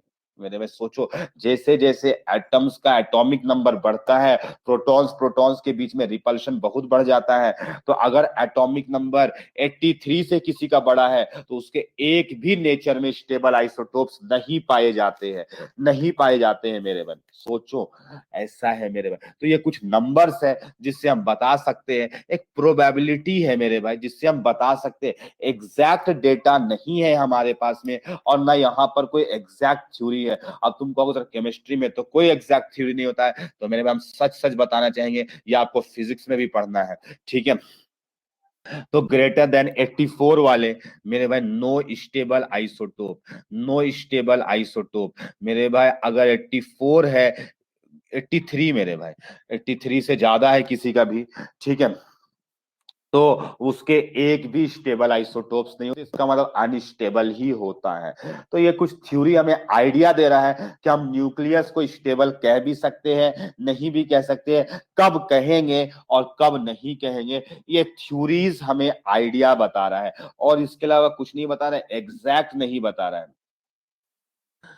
सर सारा 12th का चैप्टर ऐसा ही होता है क्या? नहीं बाबू, यही थोड़ा सा चैप्टर है जो कि इस टाइप का है, थोड़ा न्यूक्लियर केमिस्ट्री, केमिकल काइनेटिक्स तो पूरा पूरा 100% लॉजिकल, ये भी लॉजिकल है मेरे भाई, लेकिन इसका अभी तक थ्योरी बोल सकते हो ना कि बहुत अच्छा से अभी तक नहीं बनाया गया। इसीलिए मेरे भाई आइंस्टीन का जो थ्योरी है ना, अभी तक न्यूटन्स का थ्योरी को फेल नहीं कर पाया है पूरी तरीके से, समझ आया? तो जिस दिन फेल कर देगा तो मेरे पास उस दिन आइंस्टीन का थ्योरी चलेगा, उसके बाद न्यूटन का सारा थ्योरी फेल हो जाएगा, ठीक है। लेकिन कुछ ना कुछ तो है मेरे में, ऐसा नहीं कि आइंस्टीन का थ्योरी गलत है, बहुत वास्ट लेवल पे है, इसीलिए लोगों को समझ में नहीं आ पाती है मेरे भाई। तो 3 टाइप का थ्योरी पढ़े, ये चौथा थ्योरी है मेरे भाई, और ये महा इंपॉर्टेंट थ्योरी है मेरे भाई, ये महा इंपॉर्टेंट थ्योरी है, ठीक है। ये सब जानो, जानना चाहिए आपको, ठीक है मेरे भाई। चौथा नंबर थ्योरी है N by P ratio. N by P ratio का मतलब number of neutrons by protons का रेशियो, number of neutron by protons का रेशियो, ठीक है मेरे भाई। यहाँ पर क्या चीज है, यहाँ पर भी एक कर्व बनाया गया, फिर से ये सारा के सारा थ्योरीज बेस्ड ऑन ऑब्जर्वेशन है, इसका कोई वैलिडेशन नहीं है मेरे भाई। तो यहाँ पर नंबर ऑफ न्यूट्रॉन रखा गया, और यहाँ पे नंबर ऑफ प्रोटॉन रखा गया मेरे भाई। और मेरे भाई अगर यहाँ पे हम बात करें तो ये 45 डिग्री का एंगल है, जिसमें n बाई पी का वैल्यू 1 हो जाएगा, n बाई पी का वैल्यू 1 हो जाएगा, ये 45 डिग्री का एंगल है। और हम तुमको जो भी कहेंगे वो सच कहेंगे, सच के सिवा कुछ नहीं मेरे भाई। तो मेरे भाई ये ग्राफ में एक स्टेबिलिटी, कौन से न्यूक्लियस स्टेबल है, तो कुछ इस तरीके से कि स्टेबिलिटी जोन आप बुक्स पे भी देखो तो हम स्ट्रेट लाइन के फॉर्म में बना रहे इस तरीके से, मेरे भाई एकदम लाइन एकदम सीधा सीधा चल रहा है मेरे भाई, टेढ़ा चलता है, दरअसल ये टेढ़ा है। और मेरे भाई ये कुछ इस तरीके से, इस तरीके से ये स्टेबिलिटी जोन है पूरा। मतलब अगर किसी का n बाई पी रेशियो इस रीजन में लाई करता है, इस रीजन पे लाई करता है, तो वो स्टेबल न्यूक्लियाई है, ये स्टेबिलिटी जोन है मेरे भाई। अब जिसका इस रीजन से बाहर लाई करेगा तो वो न्यूक्लियस स्टेबल नहीं होगा, यानी ये n बाई पी रेशियो पर बताया गया। एक हमको बाइंडिंग एनर्जी पर न्यूक्लियन पर बताया गया, दूसरा हम लोग को मैजिक नंबर और पॉसिबिलिटीज पर बताया गया, ठीक है, तीसरा हमको नंबर ऑफ न्यूट्रॉन्स और प्रोटॉन के रेशियो पर बताया गया। सब कोई अलग अलग थ्योरी दिए हैं, चारों के चारों थ्योरी इंडिपेंडेंट है, कोई एक दूसरे से लिंक्ड नहीं है, और ना आप लिंक करके बनाइए कभी, नहीं तो सवाल गलत हो जाएगा, किसी भी एक थ्योरी एक जगह पे अप्लाई हो पा रहा होगा, ऐसा नहीं है कि एक ही सारा थ्योरी एक जगह पे अप्लाई होगा। तो मेरे भाई अगर कोई किसी का न्यूट्रॉन और प्रोटॉन का रेशियो इस रीजन पे लाई करेगा तो वो स्टेबल होगा। तो लिख लो मेरे भाई, if ratio of neutron by proton lies in the green region या स्टेबिलिटी जोन, या स्टेबिलिटी जोन लिख लो मेरे भाई। ग्रीन का मतलब ग्रीन है, आपका बैच भी ग्रीन है मेरे भाई, ठीक है। If ratio of neutron of a proton lies in the stability zone, then the atom will be, या then the nuclei will be stable. हाँ, अब तुमको सर हमें कैसे पता चलेगा सर कि ये इस रीजन पे लाई करे, ऐसा कुछ वैल्यूज है क्या? यस, इसके वैल्यूज है जो अब हम बताने जा रहे हैं, जो कि इसके अंदर पे इसके इंपॉर्टेंट पॉइंट्स है। यानी इस ग्राफ को या फिर कंक्लूजन बोल सकते हो, इस ग्राफ से ऑब्जर्वेशन के बेसिस पर क्या कंक्लूजन दिया गया, उस कंक्लूजन को लिखने जा रहे हैं मेरे भाई, इसी के बेसिस पर, इस कर्व के बेसिस। यानी हम देख के बता पाएंगे, न्यूट्रॉन बाई प्रोटॉन का रेशियो हम निकाल करके बता पाएंगे कि ये स्टेबल है यानी। और ये अच्छा थ्योरी है मेरे पास, थोड़ा लॉजिकल थ्योरी है कि देखा गया और फिर इससे थ्योरी जनरलाइज किया गया, यानी सब एक्सपेरिमेंट पर बेस्ड है। लेकिन हाँ, इस एक्सपेरिमेंट से थोड़ा ज्यादा अच्छा पता चलता है n बाई पी का वैल्यू। तो मेरे भाई अगर तुम इस कर्व को निहार रहे होगे तो तुमको कुछ देखने को मिला होगा कि स्टार्टिंग में कुछ प्रोटॉन्स के नंबर यानी एटॉमिक नंबर तक 1 जब है, n बाई पी का वैल्यू 1 है तो स्टेबल है। इसीलिए मेरे में हाइड्रोजन 1 बहुत स्टेबल होगा, हाइड्रोजन 1 स्टेबल होता है, ऑक्सीजन 816 स्टेबल होता है मेरे में। अप टू एटॉमिक नंबर 20 तक क्या होता है मेरे भाई, जिसका n बाई पी रेशियो 1 आ रहा होता है वो ज्यादा स्टेबल होता है। ठीक है मेरे भाई, अगर 1 से बड़ा, कितना बड़ा आए तो भी स्टेबल होगा, तो ऐसा थोड़ी है कि स्टेबल 1 में ही है, 1 से हल्का ऊपर में भी तो है मेरे भाई। देखो हल्का, ऐसा थोड़ी कि एक लाइन है 1 वाला मेरे भाई, एक रीजन है, तो 1 से एक रेंज तक लाई करेगा और वो स्टेबल हो रहा होगा। तो वो रेंज क्या क्या है वो डेटा अब हम बताने जा रहे हैं मेरे भाई, पॉइंट्स के फॉर्मेट में। और ये मेरे भाई अच्छा मजेदार चीज है मेरे भाई, up to atomic number, up to atomic number, up to atomic number z less than equal to 20, ठीक है, n by p ratio, n by p ratio for stable isotope, n by p ratio for stable isotope जो होता है मेरे भाई वो कितना होगा, वेरी करता है मेरे भाई, वेरीज फ्रॉम 1 to 1.1। यानी अगर आपको कोई एलिमेंट दिया गया है और जिसका एटॉमिक नंबर आपका 1 से 20 के बीच पे लाई करता है, तो आप उसका क्या चेक करो, n by P value check करो।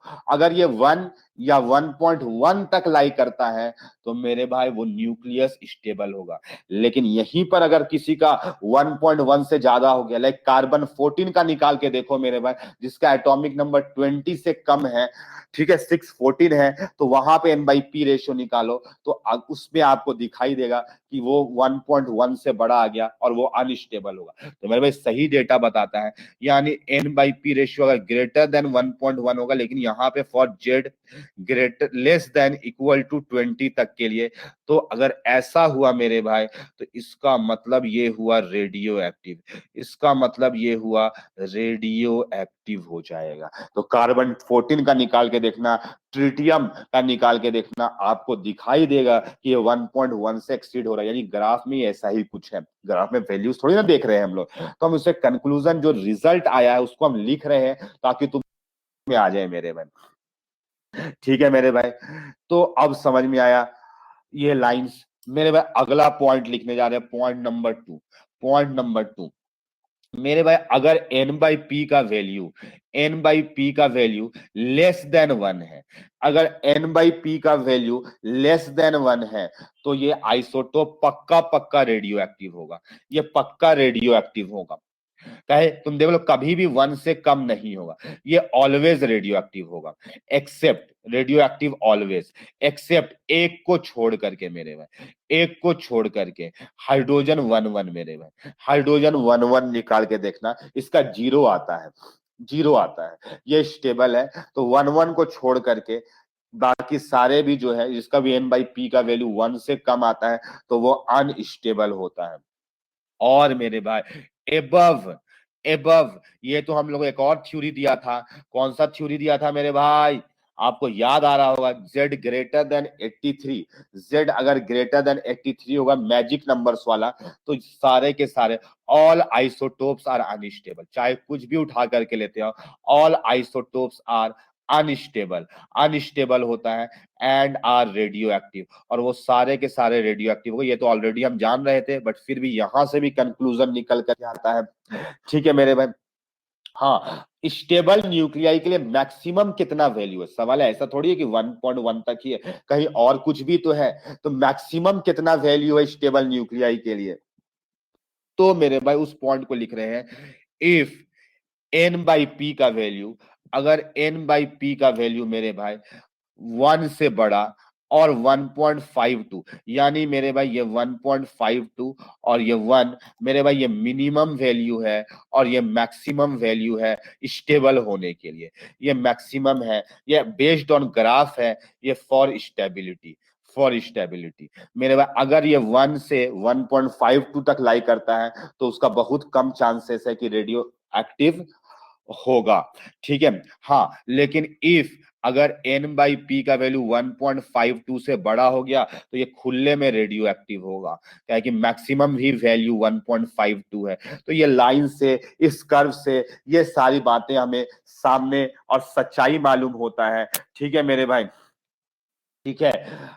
अब सवाल है कि ये सब तो हुआ मेरे भाई, ये सारी बातें हो गया, तो अगर मान लो ये सब, नहीं नहीं, कोई पॉइंट का एक्सेप्शन नहीं है बाबू, जो लिखा दिए बस उतना ही है, ठीक है। तो ये बहुत अच्छा पॉइंट्स मेरे भाई, जिससे हम लोग ज्यादातर इसी से निकालेंगे, और ये अच्छा भी लगा होगा आपको जान को, ज्यादा नहीं चेक करना, 1 से 1.52, और मेरे भाई याद रह जाएगा ये सारी बातें। ग्रेटर देन 83 वाले सारे अनस्टेबल होते हैं मेरे भाई, तो ये बड़ा चीज नहीं है, आसान है ये वाला पॉइंट, और इसी से मेजरली हम निकालेंगे। और अगर कभी बाइंडिंग एनर्जी लिखा रहेगा तो बाइंडिंग एनर्जी पर न्यूक्लियन निकालेंगे। हाँ, अब तुम लोग पूछ रहे हो सर ज्यादा एक्यूरेट कौन है, तो मेरे में वैसा कुछ भी नहीं है, ज्यादा एक्यूरेट कोई नहीं है। किसी का थ्योरी कहीं पर फेल कर जाएगा, किसी का थ्योरी कहीं और पर फेल कर जाएगा, फिर भी रिलेटिवली बात करोगे तो 8/p वाला बेस्ट है, ठीक है। हाँ, अब सवाल है कि अगर अनस्टेबल होता है तो क्या करता है, तो मेरे में वो स्टेबल बनाने के लिए n/p रेशियो को इस रेंज में लाना चाहता है, ठीक है। तो लिखने जा रहे हैं मेरे भाई, इसी का पॉइंट चल रहा है, elements undergo undergo radio active disintegration disintegration मेरे भाई। एलिमेंट्स क्या कहता है, radio active disintegration, undergoes radio active disintegration to achieve stable n/p ratio. मेरे भाई n/p रेशियो स्टेबल होने के लिए ये कुछ रेडियो एक्टिविटी शो करता है, ताकि हम भी स्टेबल बन जाए। मेरे भाई तुम भी यहाँ पर आए हो तो जेई एडवांस का तैयारी करने आए हो, ओलंपियाड का तैयारी करने आए हो, ताकि तुम चाहते हो कि हम स्टेबल बन जाए। वैसे ये भी चाहता है कि इतना रेशियो मेंटेन कर ले, ठीक है माय डियर स्टूडेंट। तो इस तरीके से इसे भी रेशियो मेंटेन कराना होगा हमें। तो चलो केस नंबर 1 मेरे भाई, अगर n/p का वैल्यू, मेरे भाई तुम लोग खुद बताना, अगर n/p का वैल्यू n/p स्टेबल से ज्यादा हो गया तो हमको क्या करना पड़ेगा, न्यूट्रॉन्स का नंबर घटाना होगा कि न्यूट्रॉन्स का नंबर बढ़ाना होगा, क्या करना होगा। अगर किसी का निकाले और n/p रेशियो स्टेबल वाले से बढ़ा रहा है तो n का न्यूट्रॉन्स घटाना होगा। यस मेरे भाई, क्या घटाना होगा, न्यूट्रॉन्स का नंबर। यानी कि मेरे भाई हम चाहेंगे कि न्यूट्रॉन को प्रोटॉन बना दे, क्या कहते हो, अगर हम न्यूट्रॉन को कन्वर्ट कर दे प्रोटॉन में तो फायदा होगा कि नहीं, प्रोटॉन का नंबर बढ़ाएंगे तो फायदा है, अपने आप रेशियो घटेगा, बोलो यही एम है कि नहीं, मिशन क्या है, समझो चीजों को। न्यूट्रॉन का नंबर घटाना है और प्रोटॉन का नंबर बढ़ाएंगे तो अपने आप वो n/p रेशियो मेंटेन करने का, ज्यादा था वैल्यू, बोलो अभिराज मेरे भाई, किसी का निकाले तुम और 1.8 आ गया तो वो क्या करना पड़ेगा, तुम खुद बताओ क्या चाहते हो। अगर किसी का निकाला और n/p का वैल्यू 1.8 आ गया तो तुम उसका वैल्यू को 1.52 करने के लिए क्या क्या कर सकते हो, सच सच बताना एकदम। तो तुम कहोगे सर न्यूट्रॉन घटाएंगे तो मेरे भाई n/p रेशियो घटेगा। प्रोटॉन्स बढ़ा भी तो सकते हैं मेरे भाई, बताओ अभिराज, बढ़ा सकेंगे तो भी तो घटेगा वैल्यू। Yes sir. तो मेरे भाई मिशन क्या है अपना, मिशन है कि किसी भी तरीके से न्यूट्रॉन को प्रोटॉन बना दे, तो न्यूट्रॉन भी कम हो जाएगा और प्रोटॉन का नंबर भी बढ़ जाएगा। कितना मस्त गेम है मेरे भाई, तो अपना मिशन समझ में आ गया होगा कि क्या गेम करना है। तो मेरे भाई न्यूट्रॉन को प्रोटॉन बनाना है, तो मेरे भाई न्यूट्रॉन को जब प्रोटॉन बनाएंगे तो इस दौरान आपको एक बीटा पार्टिकल एमिट होता हुआ दिखाई देगा, यानी कि मिशन पॉसिबल हो जाएगा। मिशन पॉसिबल है कि न्यूट्रॉन को प्रोटॉन, तो ये एक मेथड है, ये this is one possible method. और भी मेथड हो सकता है, this is one possible method मेरे भाई, ये एक मेथड पॉसिबल है, ये मेथड पॉसिबल है, ये मिशन पॉसिबल हो जाएगा। तुम कहोगे सर मेरे मुंह पे एक एग्जांपल फेंकिए, तो मेरे पास कार्बन 614 है, इसको हम नाइट्रोजन, ये अनस्टेबल होता है, पता है रेडियो एक्टिव होता है, मेरे पास नाइट्रोजन 714 में कर दिए और यहां से एक बीटा पार्टिकल एमिट करवा दिए, तो मेरे भाई इसका N/P रेशियो अभी निकालोगे तो ये कुछ 1.33 आएगा, और इसका N/P रेशियो निकालोगे तो 1 आ जाएगा। तो मेरे भाई देखते ही देखते बीटा पार्टिकल एमिट हो रहा है मेरे भाई। तो मेरे भाई ये अगर एटॉमिक नंबर 20 से कम होता है तो 1 से 1.1 तक स्टेबल होता है, तो ये अनस्टेबल था। तो मेरे भाई इसको स्टेबल बनाए, कैसे स्टेबल बनाए, तो एक बीटा पार्टिकल एमिट करा दिए। बीटा पार्टिकल एमिट कराने से क्या होता है, N/P रेशियो घटता है। तो this is one possible method. ठीक है अभिराज, क्लियर हुआ? बाकियों को बताओ, सब कोई क्लियर है, यस या no? This is one possible method. ठीक है, तो इस पेज को हम हटाते हैं मेरे भाई और आगे बढ़ते हैं मेरे भाई। तो ये एक और भी बहुत सारा मेथड हो सकता है, आप चेक करना पड़ेगा किस किस में होगा। ठीक है, तो इस टाइप से आपको देखना पड़ेगा, वहां पे आपको एग्जाम में ऑप्शंस दिए रहेंगे, उस ऑप्शंस के बेसिस पर आपको देखना पड़ेगा।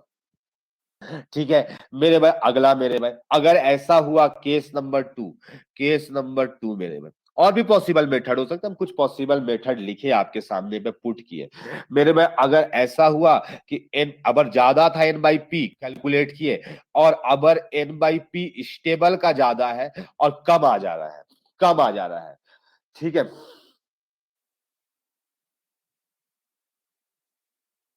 बस अब खत्म की तरफ है ये N/P रेशियो में आयुष, कि न्यूट्रॉन और प्रोटॉन्स के बेसिस पर हम बता सकते हैं कौन स्टेबल न्यूक्लियस होगा, कौन अनस्टेबल होगा। वैसे हमको लगता है कि एक क्लास और इस पे लगेगा, आधा घंटा का करीब, आज पूरा एंड नहीं हो पाएगा, ठीक है, लेकिन ऑलमोस्ट एंड की तरफ होंगे।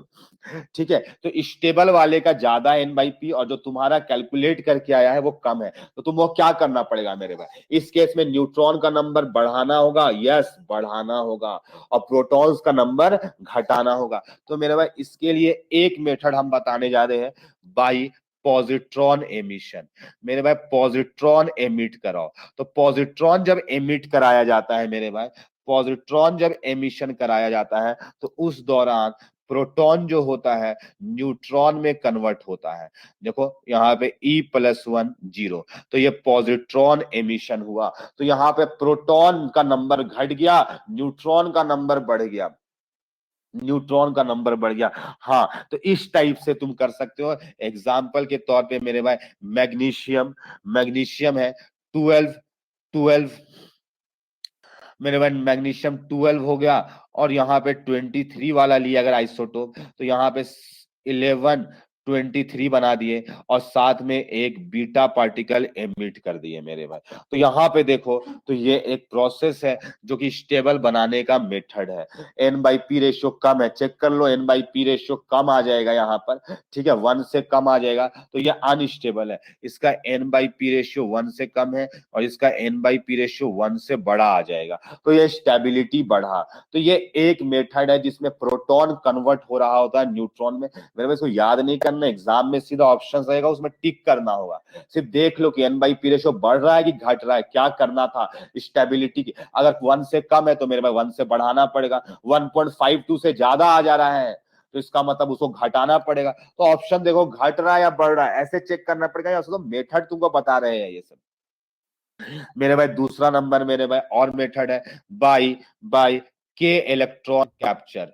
मेरे भाई दूसरा मेथड जो है के इलेक्ट्रॉन कैप्चर। मेरे भाई के इलेक्ट्रॉन कैप्चर करने पर भी यही प्रोसेस होता है, प्रोटॉन जो होता है एक इलेक्ट्रॉन लेते हो मेरे भाई, तो ये न्यूट्रॉन में कन्वर्ट हो जाता है। तो मेरे भाई ये भी एक मेथड है जो कि प्रोसेस यूज किया जाता है कि आर्टिफिशियली एजी को, सिल्वर को कन्वर्ट करने के लिए। सिल्वर 106, वैसे जनरली 108 वाला स्टेबल होता है, तो अनस्टेबल है ये, तो इसमें हम लोग इलेक्ट्रॉन कैप्चर करवाते हैं, इसमें इलेक्ट्रॉन कैप्चर कराते हैं, जिसमें प्लेडियम में कन्वर्ट होता है मेरे में, प्लेडियम 46 और मेरे भाई ये 106 में कन्वर्ट होता है। तो ये आर्टिफिशियल रेडियो एक्टिविटी के दौरान नियरेस्ट इलेक्ट्रॉन को अट्रैक्ट कर लेता है, ये सब चीज होता है, ये सब आर्टिफिशियल होता है मेरे भाई, ठीक है। तो ये सब कुछ मेथड्स है मेरे भाई जो कि हम तुम्हें सिखाए और तुम्हें समझ में आया होगा मेरे भाई। क्लियर है कि नहीं? बस एग्जाम्पल देखना पड़ेगा आपको कि न्यूट्रॉन बाई प्रोटॉन का रेशियो स्टेबल के किधर लाई कर रहा है, उसको बढ़ाना है या घटाना है, चेक कर लेना अपने बात,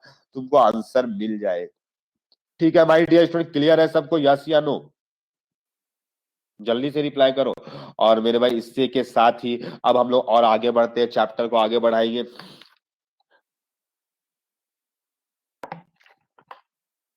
ठीक है, तो यहां पर अब जो हमारा डिस्कशन है रेडियो एक्टिव डिसइंटीग्रेशन सीरीज। मेरे भाई अगला टॉपिक है हमारा radio active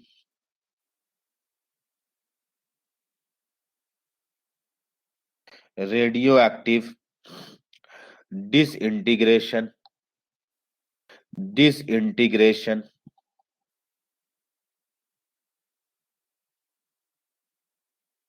series, radio active disintegration series. तो मेरे भाई जो भी है एटॉमिक नंबर जिसका भी 83 से बड़ा है, जिसका भी एटॉमिक नंबर 83 से बड़ा है मेरे भाई, तो वो लोग आपको पता है कि ये जिसका भी एटॉमिक नंबर 83 से बड़ा है वो रेडियो एक्टिव होते हैं। तो उसको हम लोग कुछ सीरीज में क्लासिफाई किए हैं, ठीक है। रेडियो एक्टिव होता है तो उसको कुछ कैटेगरीज में, कुछ सीरीज में डिवाइड किए हैं। लाइक मेरे भाई एक सीरीज है जिसका नाम है यूरेनियम सीरीज, एक सीरीज है जिसका नाम है यूरेनियम। बहुत मजेदार टॉपिक है मेरे भाई ये वाला, मजा आएगा आपको करने पर। और पता है यहाँ पर से जेई में भी क्वेश्चन आता है, यहाँ पर से जेई में भी क्वेश्चन आता है, ठीक है। अच्छा, बहुत आसान सा चीज है, मजेदार है मेरे भाई ये वाला टॉपिक, अच्छा लगे। अब हम ना चैप्टर का मजेदार पार्ट में एंट्री ले रहे हैं हम लोग, ठीक है। जल्दी देखो, जेड ग्रेटर देन 83 है तो उसको हम लोग रेडियो एक्टिव जानते हैं, ये लिखवाए थे ना थोड़ा देर पहले। तो उस पे हम यूरेनियम सीरीज के बारे में बात करने जा रहे हैं मेरे भाई। ये 4n+2 सीरीज के नाम से भी जाना जाता है। तुमको सर ये क्या है? अरे मेरे भाई ये नंबर है, मास नंबर जो होगा ना वो 4n+2 के फॉर्म में होगा। तो यहाँ पर क्या होता है, यहाँ पे मेरे भाई यूरेनियम जो होता है, यूरेनियम जो होता है वो 92 से 238, देखो मेरे भाई ये 4n+2 में मास नंबर आएगा। 236 होता तो 4n होता लेकिन +2 है। और मेरे भाई ये कुछ इस तरीके से डिसइंटीग्रेट होता है कि थोरियम बनाता है एक अल्फा पार्टिकल एमिट करके, और ये चलते जाता है, चलते जाता है। और आपको पता है ये कहां पे जाकर के रुकेगा? तो ये पता है 82 में रुकेगा। क्यों? 83 तो सारे अनस्टेबल होते हैं, 83 से तो सारे अनस्टेबल होते हैं। तो जब तक स्टेबल नहीं होगा तब तक ये प्रोसेस चलता रहेगा, एमिशन होता रहेगा, और एमिशन होता रहेगा तो अल्फा पार्टिकल बीटा पार्टिकल निकलता रहेगा। तो मेरे भाई अनस्टेबल से शुरुआत हो करके स्टेबल की तरफ मूव करता है, ठीक है। तो अब तुम अगर ये कौन सा मजाक वाला बात था? तो पहले तो ये समझो कि ये 4n+2 नंबर था। 236 4n होता तो +2 238 है मेरे भाई। ये भी 4n+2 है, 232 +2 होता तब ये आता, तब ये 4n+2 में है। ये भी 4n+2 में है, 204 +2 हुआ है। तो इसका मतलब ये 4n+2 के फॉर्मेट में होता है, इसलिए इसका नाम है 4n+2 सीरीज। तो आई होप ये कोई बड़ा नहीं है, बहुतों को ये सब मालूम नहीं होता है मेरे भाई। यहां पर से जेई में क्वेश्चन आता है, हाँ जेई में क्वेश्चन आता है मेरे भाई।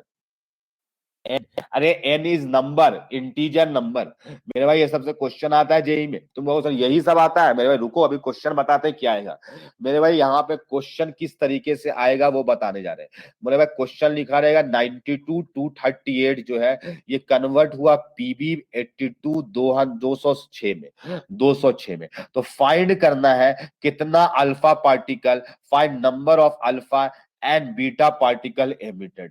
तुम कहोगे सर इस पे बाकी नहीं निकल सकता है क्या? पॉजिट्रॉन? नहीं नहीं नहीं, वो सब आर्टिफिशियल में होता है, ये सब एक्सपेरिमेंटल नेचुरल वाले में नहीं होता है। तो मेरे भाई इसमें कैसे निकालेंगे?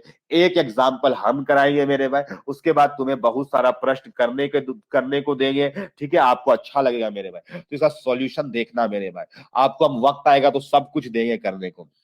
यूरेनियम 92 238 मेरे भाई, लेट से यहाँ पे लेट से एक्स अल्फा एमिट हुआ, तो अल्फा वो कैसे लिखेंगे मेरे भाई, हीलियम 24 लिख देंगे। एक्स अल्फा पार्टिकल एमिट हुआ मेरे भाई, एक होता तो 1 हो जाता एक्स का वैल्यू, और मेरे भाई वाई जो था वो बीटा पार्टिकल एमिट हुआ। लो मेरे भाई ऐसे कर दिए।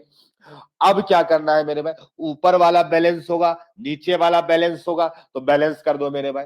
तो 92 जो होगा किसके किसके बराबर होगा मेरे भाई, तो 92 इक्वल टू 82। मेरे भाई अगर एक अल्फा होता तो केवल 2 लिखते हैं, लेकिन एक्स अल्फा है तो 2x लिखोगे कि नहीं लिखोगे मेरे भाई।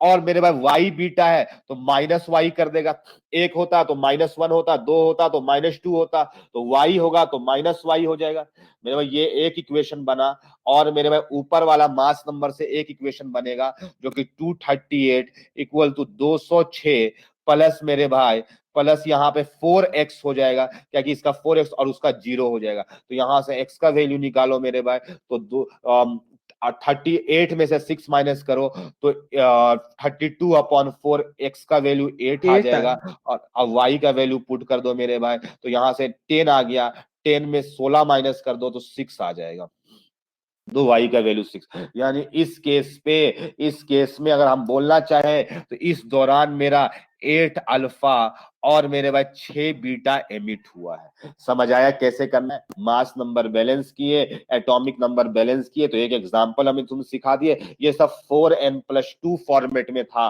4n+2 फॉर्मेट में था, इसीलिए इसे 4n+2 सीरीज भी कहा जाता है। इससे आपको कोई मतलब नहीं है मेरे भाई, क्वेश्चन आएगा बनाना है आपको, बस खत्म हो गया।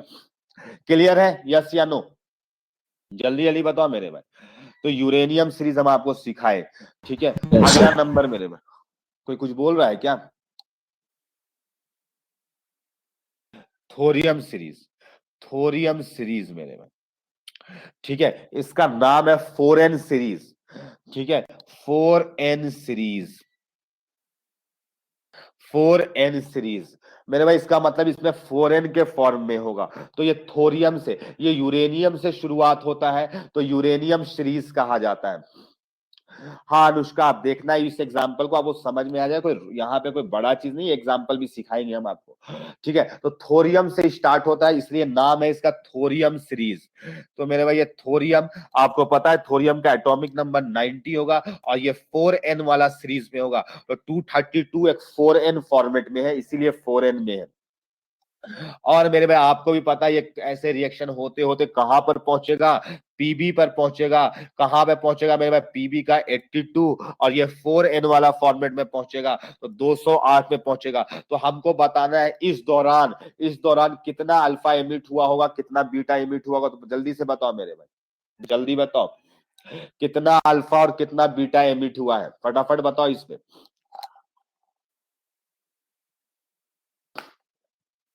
इसको लिखो और हमको बताओ इस दौरान, हाँ लिखना पड़ेगा वैसे करके एक्स और वाई के फॉर्मेट में। जल्दी जल्दी बताओ मेरे भाई, इस पेज को हम हटा देते हैं वैसे, सर और 6 अल्फा। यस सही जवाब आ रहा है, बिल्कुल सही है मेरे भाई, बिल्कुल सही जवाब है। और सर 2 बीटा। नहीं, बीटा गड़बड़ कर दिया। हाँ देखो, अब सॉल्यूशन पार्ट पे आते हैं। एक अभी स्टूडेंट नंबर, बस अभिराज बोला है आंसर, वो भी अल्फा का सही बोला है। तो देखो अनुष्का के लिए हम बता रहे हैं, तो 90 है, और मेरे भाई ये 232 है, ये पीबी में कन्वर्ट हुआ 82, और ये मेरे भाई 208। तो लेट से एक्स अल्फा निकला होगा, तो 24 लिख दिया, हमको तो पता नहीं ना कितना निकला है मेरे भाई, तो 24, और मेरे भाई वाई बीटा निकला होगा, तो वाई करके लिख दिए। और आपको एटॉमिक नंबर और मास नंबर बैलेंस करना है। हाँ शिवम का जवाब सही है, और सुधांशु का भी जवाब सही है, वेरी गुड। तो यहाँ पर देखो यह सही है, फलक का भी, तो यहाँ पर भी वैसे ही बैलेंस करो, हम उतना लिखेंगे नहीं। अच्छा चलो लिख देते हैं अनुष्का के लिए एक बार, 232 पहले ऊपर वाले को बैलेंस करो जिससे अल्फा मालूम हो जाएगा, तो 232 इक्वल टू 208 प्लस एक अल्फा होता तो 4 होता, लेकिन मेरे भाई कितना अल्फा है, एक्स अल्फा है, तो 4x हो जाएगा, और y 0। तो यहां से x का वैल्यू निकालो, तो ये कितना हो जाएगा मेरे भाई, 32 में 24, 24/4, x का वैल्यू 6 आ गया। अब मेरे भाई नीचे के लिए इक्वेशन बनाओ, 90 इक्वल टू 82 प्लस 2x और माइनस y हो जाएगा, क्योंकि एटॉमिक नंबर बैलेंस करेंगे तो x का वैल्यू मालूम है 12, तो 94, तो y का वैल्यू 4 आ जाएगा यहाँ से। तो यहाँ पर हम ऐसे लिख देते हैं कभी कभी कि यहाँ पर 6 अल्फा और मेरे भाई 4 बीटा एमिट हुआ है। ठीक है, तो आई होप सबको क्लियर होगा। यही सब क्वेश्चन जेई में आता है मेरे भाई। यहाँ पर तुमको सर ये सब आता है? यस मेरे भाई, यही आता है और आया हुआ है मेरे भाई। आप देख लेना, ऐसा ही टेस्ट में भी पेपर आएगा, बस यही आएगा, इतना हलवा चीज। अब सोचो सोचो, अगर ये चैप्टर छोड़ के गया तो महाबुड़बक होगा तुम लोग, गलती से भी मत छोड़ना। हाँ, और ऐसा नहीं कि हर साल ही इसी टाइप का क्वेश्चन आता है, एक आएगा बस। चलो मेरे भाई, अब अगला नंबर जो सीरीज है, यूरेनियम सीरीज आपको सिखाए, थोरियम सीरीज। मृणालिनी सोचिए, अगर 4 क्वेश्चन आ जाता है ना तो 16 नंबर हो जाता मेरा एक ही बार में। ऐसा नहीं होता है मृणालिनी, ठीक है। एक्टिनियम सीरीज, एक्टिनियम सीरीज, ठीक है। एक्टिनियम सीरीज को हम लोग 4n+3 सीरीज कहते हैं, 4n+3 सीरीज कहते हैं। जेई मेंस के सिलेबस में नहीं है ये न्यूक्लियर रिएक्शंस, न्यूक्लियर रिएक्शन आपके जेई मेंस के सिलेबस में नहीं है मेरे भाई, ठीक है। एक्टिनियम सीरीज 4n+3 सीरीज के नाम से जाना जाता है। यानी कि हम आपको सच सच बताएंगे, बहुत पहले इसे ऐसे माना जाता था कि एक्टिनियम से बनता है। यस, ये एडवांस पे आता है, यस ये एडवांस का क्वेश्चन है, आपको देखने से भी लग रहा होगा कितना एडवांस हम लोग पढ़ रहे हैं। यस, ऐसा क्वेश्चन एडवांस पे आता है, ठीक है। एक्टिनियम सीरीज मेरा बहुत पहले इसे ऐसा माना जाता था कि ये एक्टिनियम से शुरुआत होता है, बहुत पहले एक्टिनियम से शुरुआत माना जाता था, लेकिन बाद में इसका ऐसा पता चला कि नहीं ये एक्टिनियम से नहीं। देखो ये 4n+3 फॉर्मेट में है, लेकिन बाद में पता चला कि नहीं ये भी जो होता है ना यूरेनियम से ही स्टार्ट होता है, ये भी यूरेनियम से ही स्टार्ट होता है मेरे भाई, ये भी यूरेनियम से ही स्टार्ट होता है, ठीक है। लेकिन बहुत पहले ऐसा माना जाता था कि एक्टिनियम से शुरुआत होता है, इसीलिए इसका नाम दे दिया गया था एक्टिनियम सीरीज। और आप इशारा समझ रहे होंगे मेरे भाई, ये पीबी में जाकर के रुकेगा 200 207 में। तो आप यूरेनियम से लेकर के बनाए इस क्वेश्चन को और हमें बताए कि इसमें कितना अल्फा निकला होगा और कितना बीटा निकला होगा। मेरे भाई जल्दी जल्दी बताएंगे आप, हमको जल्दी जल्दी चाहिए जवाब। अब हम सॉल्व नहीं करेंगे, सीधा जवाब लिखेंगे यहाँ पर। यहाँ पे आपको बताना है x का वैल्यू और मेरे भाई y का वैल्यू आपको जल्दी से बताना है, फटाफट मेरे भाई। देखते 7 हैं कौन अल्फा। जल्दी। यस 7 अल्फा होगा मेरे भाई, ठीक है। तो 35 - 7 कर दिए तो 28/4 कर दो तो 7 अल्फा हो गया मेरे भाई। बीटा बैलेंस करो तो 82 + 14 तो 82 सर 86 4 96 4 तो बीटा। 4 4 बीटा बीटा आएगा। हो जाएगा। समझ आए? तो ऐसे जवाब देना है मेरे भाई, ऐसा लिखना भी नहीं है मेरे भाई, इतना ही इजी आपका जेईई एडवांस में सवाल आएगा, ठीक है। मेरा एक लास्ट सीरीज है यहाँ पर जिसका नाम है नेपच्यूनियम सीरीज, नेपट्यूनियम सीरीज, ठीक है। पीछे वाले कह रहे सर सोलर सिस्टम में ऐसा कुछ नाम सुने थे। हाँ मेरे भाई, ऐसा ही कुछ नाम है और इसको 4n+1 सीरीज कहा जाता है। क्या कहा जाता है मेरे भाई? 4n+1 सीरीज कहा जाता है मेरे। बहुत पहले इसे भी ऐसा ही माना जाता था कि ये नेपट्यूनियम से शुरुआत होता है, ठीक है, लेकिन बाद में पता लगी नहीं ये प्लूटोनियम से होता है, प्लूटोनियम से होता है मेरे भाई। प्लूटोनियम का एटॉमिक नंबर 94 और ये 4n+1 के फॉर्मेट में होगा 241। लेकिन बहुत पहले इसे ऐसा माना जाता था कि ये कहां से शुरुआत होता है? नेपट्यूनियम से शुरुआत होता है, 83 और 209। ये 4n+1 का सीरीज है मेरे भाई। यहाँ पे आपको बताना है कि कितना अल्फा एमिट होगा और कितना बीटा एमिट होगा, ठीक है। फटाफट बताओ मेरे भाई, जल्दी जल्दी बताओ यहाँ पर। तो 41 में से 9 माइनस कर दो तो मेरे भाई 32 तो मिलेगा, 8 अल्फा। 32/4 8 अल्फा हो गया, ठीक है। 16 तो 16 89 99 हो गया तो 5 बीटा हो जाएगा, है ना मेरे भाई। तो ये हो गया, तो ये है मेरे भाई केमिस्ट्री में नाम इंडिया का, इंडिया के आदमी जैसा होता तो मजा आ जाता। अच्छा मेरे भाई ऑन्ट, अब देखो मेरे भाई जो बाजू वाली नहीं होती है ऑन्ट, हाँ आंट नहीं बोल रहे मेरे भाई, ऑन्ट, ठीक है। एंट नहीं है ये, चीटी नहीं है मेरे भाई, बाजू वाली। तो ये ए से एक्टिनियम सीरीज मेरे भाई, देखो, ए से एक्टिनियम, यू से यूरेनियम, एन से नेपट्यूनियम, और मेरे में नेपट्यूनियम स्पेलिंग स्पेलिंग मिला लेना मेरे भाई, ठीक है, और टी से थोरियम। अब तुमको सर क्या फायदा हुआ इसको लिखने से, तो हम पहले ही जानते थे चार्ट होता है। नहीं मेरे भाई, ये 4n+3, 3 फिर 2 लिखो, 3 के बाद 2 आया, उसके बाद 1 आएगा मेरे भाई, उसके बाद 0, 3210, तो ऑन्ट मेरे भाई, ठीक है, क्लियर हो गया सब। तो ये एक ट्रिक बता दी थोड़ा सा, ऐसा ही फालतू का है मेरे भाई, कोई काम का नहीं है ये सब, ठीक है। कभी दिक्कत आए कि 4n+3 होता था, क्योंकि ये नंबर्स मिलाने में काम आ सकता है आपको कभी, ठीक है, तो इसीलिए हम थोड़ा सा लिख दिए मेरे भाई। अब आगे बढ़ते हैं मेरे भाई, अब आगे बढ़ते हैं, तो ये सब जेई में क्वेश्चन आता है, तो आई होप आप अच्छे से कर लीजिएगा, रत्ती भर भी तुम्हें डाउट नहीं आएगा मेरे भाई, ठीक है। किसी को लग रहा है कि हमें अल्फा बीटा निकालने में दिक्कत आएगा, किसी को लग रहा सर है मेरे एक भाई बार तो बस बोल दो। ला दिखा दीजिए ना सर, लिखना था। जल्दी जल्दी लिखो एकदम फटाफट लिखो मेरे भाई, ताकि हम जल्दी जल्दी सिलेबस को कंप्लीट कर सके, है ना, ताकि हम चाहते हैं कि तुम्हारा 11th में ही 12th का सिलेबस कंप्लीट हो जाए।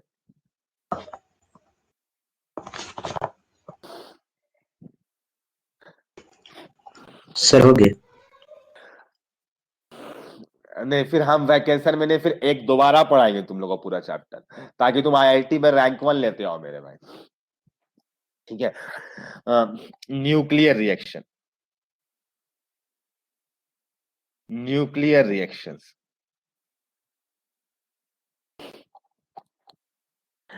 पीछे वाले कह रहे सर रैंक 1 तो एक ही का आ सकता है, सर आप कैसे बोल रहे सबका आएगा, ठीक है मेरे भाई। इस बार जेई मेंस का अगर आप रिजल्ट देखे होंगे तो बहुतों को, कुछ 48 या 41 स्टूडेंट्स को रैंक 1 मिला है, ठीक है।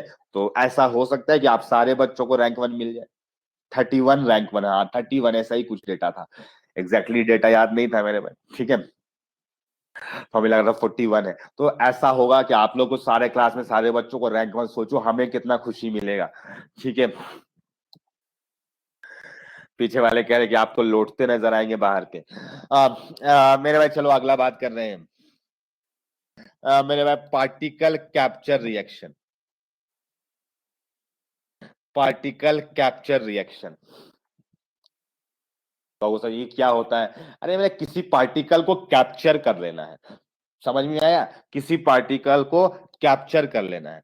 तो चलो मेरे भाई, ये हम 92 238 को पकड़ करके लेकर आए, और मेरे भाई ये न्यूट्रॉन को कैप्चर कर लिया, यानी ये न्यूट्रॉन के साथ में रिएक्शन कर लिया, और मेरे भाई ये 239 बन गया, यानी किसी पार्टिकल को कैप्चर कर लिया, ये कैप्चर हो गया मेरे भाई, ये कैप्चर हो गया, किडनैप हो गया, कैप्चर हो गया, समझ आया, कैप्चर हो गया, ये बस इसी का नाम है, कोई पार्टिकल को कैप्चर कर लिया गया, खत्म हो गया ये पार्टिकल कैप्चर रिएक्शन, समझ आया, बोला ऐसा ही है मेरे भाई, पार्टिकल पार्टिकल रिएक्शन। हाँ यहाँ से जेई में क्वेश्चन आता है मेरे भाई, इसीलिए हम पढ़ा रहे हैं सब, याद रखना, पार्टिकल कैप्चर में न्यूट्रॉन कैप्चर होता है, पार्टिकल पार्टिकल रिएक्शन, एक तो पार्टिकल को कैप्चर करेगा, दूसरा पार्टिकल निकल जाएगा। यहाँ पर मेरे भाई क्या होता है, जैसे सोडियम है 1123 यहाँ पे कोई प्रोटॉन को कैप्चर करेगा, प्रोटॉन को 1H1 भी लिख सकते हो, 1P1 भी लिख सकते हो मेरे भाई, ठीक है। और यहाँ पे मैग्नीशियम 1223 मिलेगा, और साथ में एक न्यूट्रॉन एमिट हो जाएगा।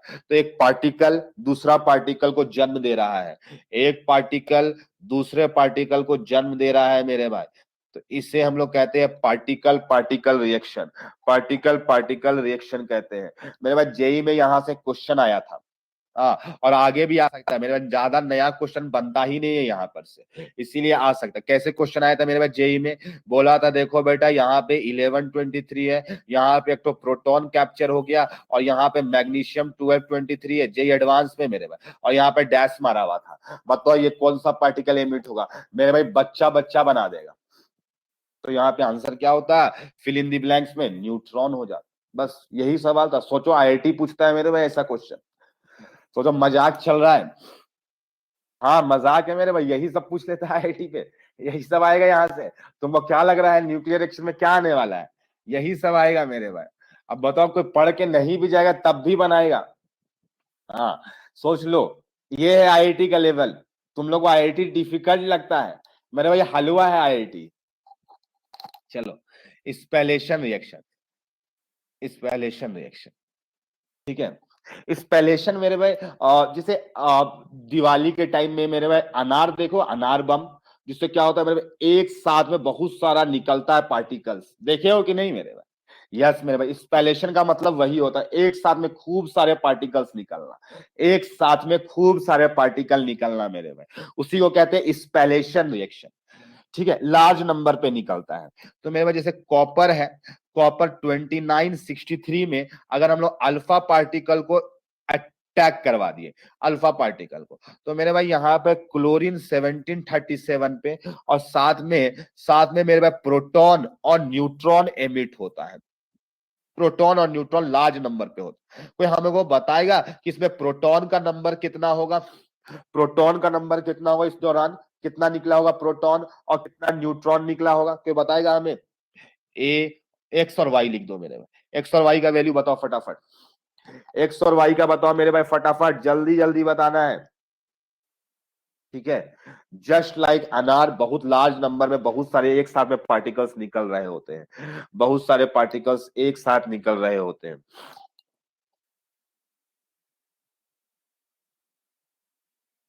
जल्दी जल्दी बताओ मेरे भाई, बहुत कुछ करना है अभी जिंदगी में। 14 होगा क्या? 14। यस, एक्स का वैल्यू 14 होगा और वाई का वैल्यू 16 होगा, निकाल के देख लेना मेरे में। ठीक है, तो ये स्पेलेशन रिएक्शन है, लार्ज नंबर पे अनार बम की तरह एक साथ में खूब सारा निकल रहा होता है प्रोटॉन्स और न्यूट्रॉन, वो भी ये एक एटम है, बहुत सारे एटम्स होते हैं तो खूब सारा और निकलता है, 14-16 भी बहुत है मेरे भाई, इस तरीके से बहुत सारा निकलता है। तो स्पेलेशन रिएक्शन ये सब कुछ भी आ सकता है मेरे भाई, ये 2 न्यूक्लियस दिखा रहेगा, इस तरीके से कुछ भी पूछ लेगा आपसे। ठीक है, आईआईटी का यही लेवल है मेरे भाई, आईआईटी का यही लेवल है।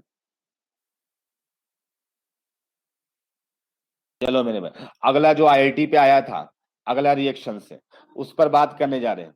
हाँ, ये सब में आप थोड़ा सा पार्टिकल्स ध्यान रखेंगे कि किस में कौन से पार्टिकल होते हैं, स्पेलेशन रिएक्शन में कौन होता है, पार्टिकल कैप्चर रिएक्शन में कौन होता है मेरे भाई, इस बात को आप थोड़ा ध्यान पे रखेंगे। मेरे भाई 3 टाइप का हो गया, चौथा टाइप का मेरे भाई फिजन रिएक्शन, एक होता है फिजन रिएक्शन और एक होता है फ्यूजन रिएक्शन। तो मेरे भाई ये भी जेई में आ चुका है। ठीक है, इससे थोड़ा सा अच्छा, हल्का सा अच्छा क्वेश्चन बनता है मेरे भाई। इस दौरान क्या किया जाता है, यूरेनियम में मेरे भाई 235, इस पे न्यूट्रॉन्स को बम्बार्ड कराया जाता है, न्यूट्रॉन्स को। तुमको सर पार्टिकल कैप्चर में भी तो यही होता था।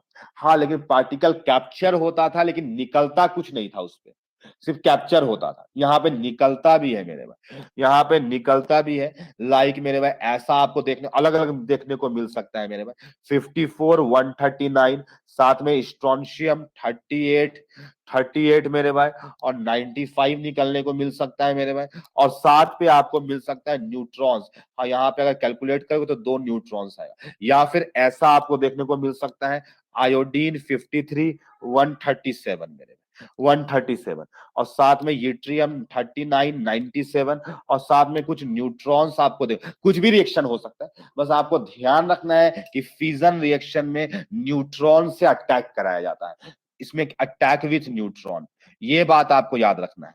अटैक कहीं पर भी लिखा हुआ आ गया फिजन रिएक्शन हो रहा है तो न्यूट्रॉन के साथ में अटैक करा देना है, ये बात आपको याद रखना पड़ेगा। और मेरे भाई यहाँ पर से जेई में एडवांस पे जो भी बात करें, जेई एडवांस का बात करें, 2 बार आया है क्वेश्चन, 2 बार, और इस बार 2023 में ये तीसरा बार होगा मेरे भाई। Number of neutrons emitted, number of neutrons emitted when uranium 92 235। देखो जेई एडवांस का क्वेश्चन करा रहे हैं, 2 बार आ चुका है, 2 बार आ चुका है मेरे, और 2023 में तीसरा बार आएगा। ठीक है, अंडरगोस कंट्रोल्ड न्यूक्लियर फिजन। हाँ, थोड़ा अच्छा क्वेश्चन है मेरा, इसलिए पेशेंटली बनाइएगा। ठीक है, टू प्रोड्यूस ठीक है, तो आपको न्यूट्रॉन्स का नंबर भी निकालना है। यहाँ पे रिएक्शन आपको गिवन है, तो आपको बताना है मेरे भाई कितना न्यूट्रॉन्स निकलेगा। 54, 142, हाँ अलग अलग, इधर वाला अलग अलग रिएक्शन हो सकता है, इसको रट मत लेना, इसको रट मत लेना मेरे भाई, अलग अलग हो सकता है। ठीक है, 38, 90, और मेरे भाई आपको बताना है कितना न्यूट्रॉन मिलेगा। लेट से यहाँ पे ए बोल दिए, तो ए का वैल्यू बताना है। तो बताओ मेरे भाई, देखते हैं कौन बता सकता है, कौन बता सर सकता है। नीचे वाला एक्सी के क्या है 54? 54 है ये।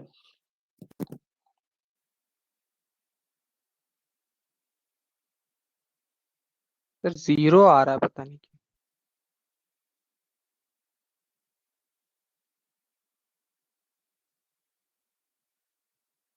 जीरो? ना ना ना ना ना, जीरो नहीं।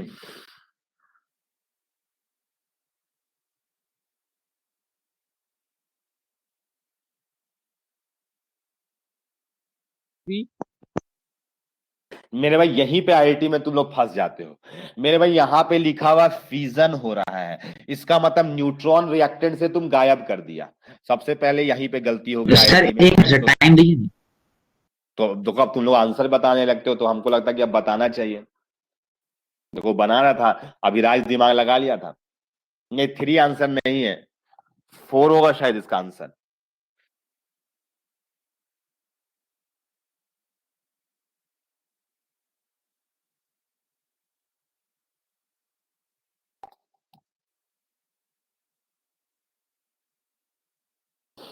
ठीक है, तो देखो अब थोड़ा सा हेड कर देते हैं। देखो न्यूट्रॉन नहीं लिखा हुआ था, फिजन लिख दिया, तो आपको न्यूट्रॉन से रिएक्शन कराना पड़ेगा।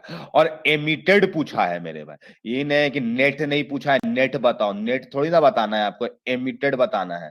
तो यहाँ पर अब लगाओगे मेरे भाई, अब रिएक्शन को बैलेंस करो। यहाँ पर ए का वैल्यू 4 आएगा, आंसर भी आईटी में 4 था। बहुतों ने गलती किया, उसको पता नहीं था न्यूट्रॉन यहाँ लगाना है, आंसर 3 बोला, गलत हो गया। पहला तो गलती वहीं पे हो गया, जैसे तुम लोग 3 बोले अभी जवाब, तो गलत हो गया। दूसरा, कुछ लोगों का गलती कहां पे हुआ, 4 निकालने के बाद एक माइनस कर दिया वहां पे। यहाँ पे केवल ऐसा थोड़ी लिखा हुआ नेट न्यूट्रॉन्स निकालो, एमिटेड कितना हुआ वो निकालना था फिजन के टाइम में, तो 4 जवाब देंगे। तो यही गलती किया था, और आईआईटी पे ये 2 बार पूछ चुका है, और हम आपको बताए फिर से पूछा जाएगा।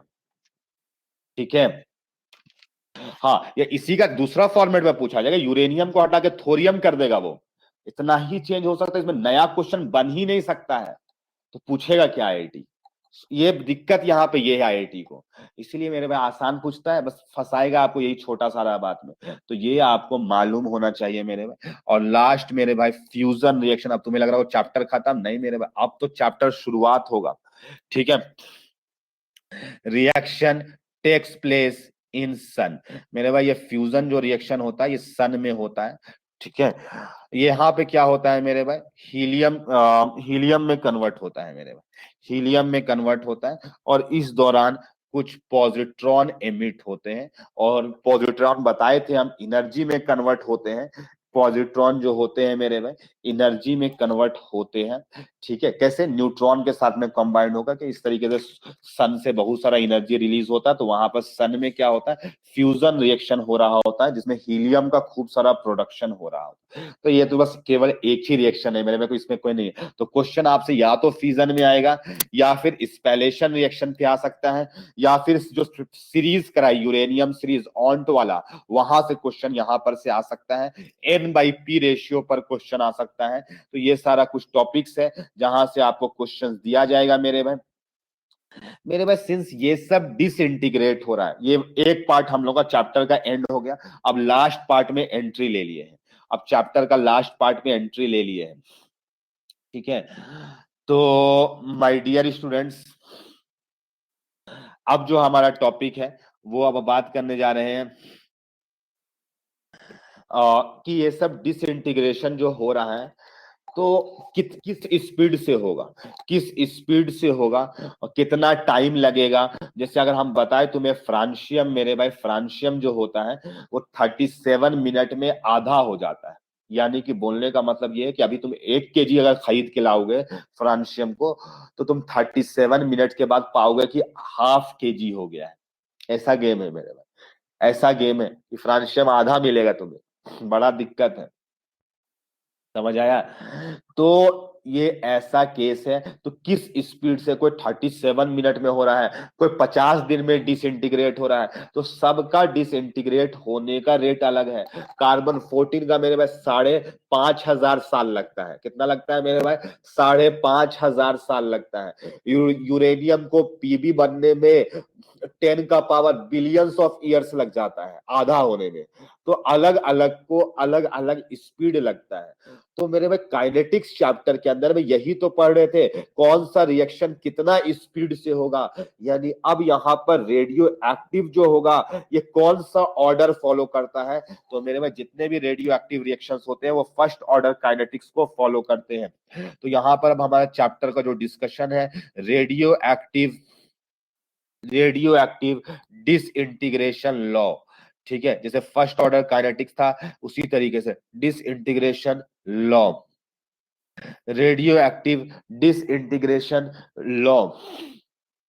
ठीक है माय डियर स्टूडेंट्स, तो यहां पर क्या चीज है मेरे भाई, यहां पर क्या चीज है, रेडियो एक्टिव डिसइंटीग्रेशन जो होता है, रेडियो एक्टिव डिसइंटीग्रेशन जो होता है ये फॉलो करता है मेरे भाई, follows first order kinetics, follows first order kinetics.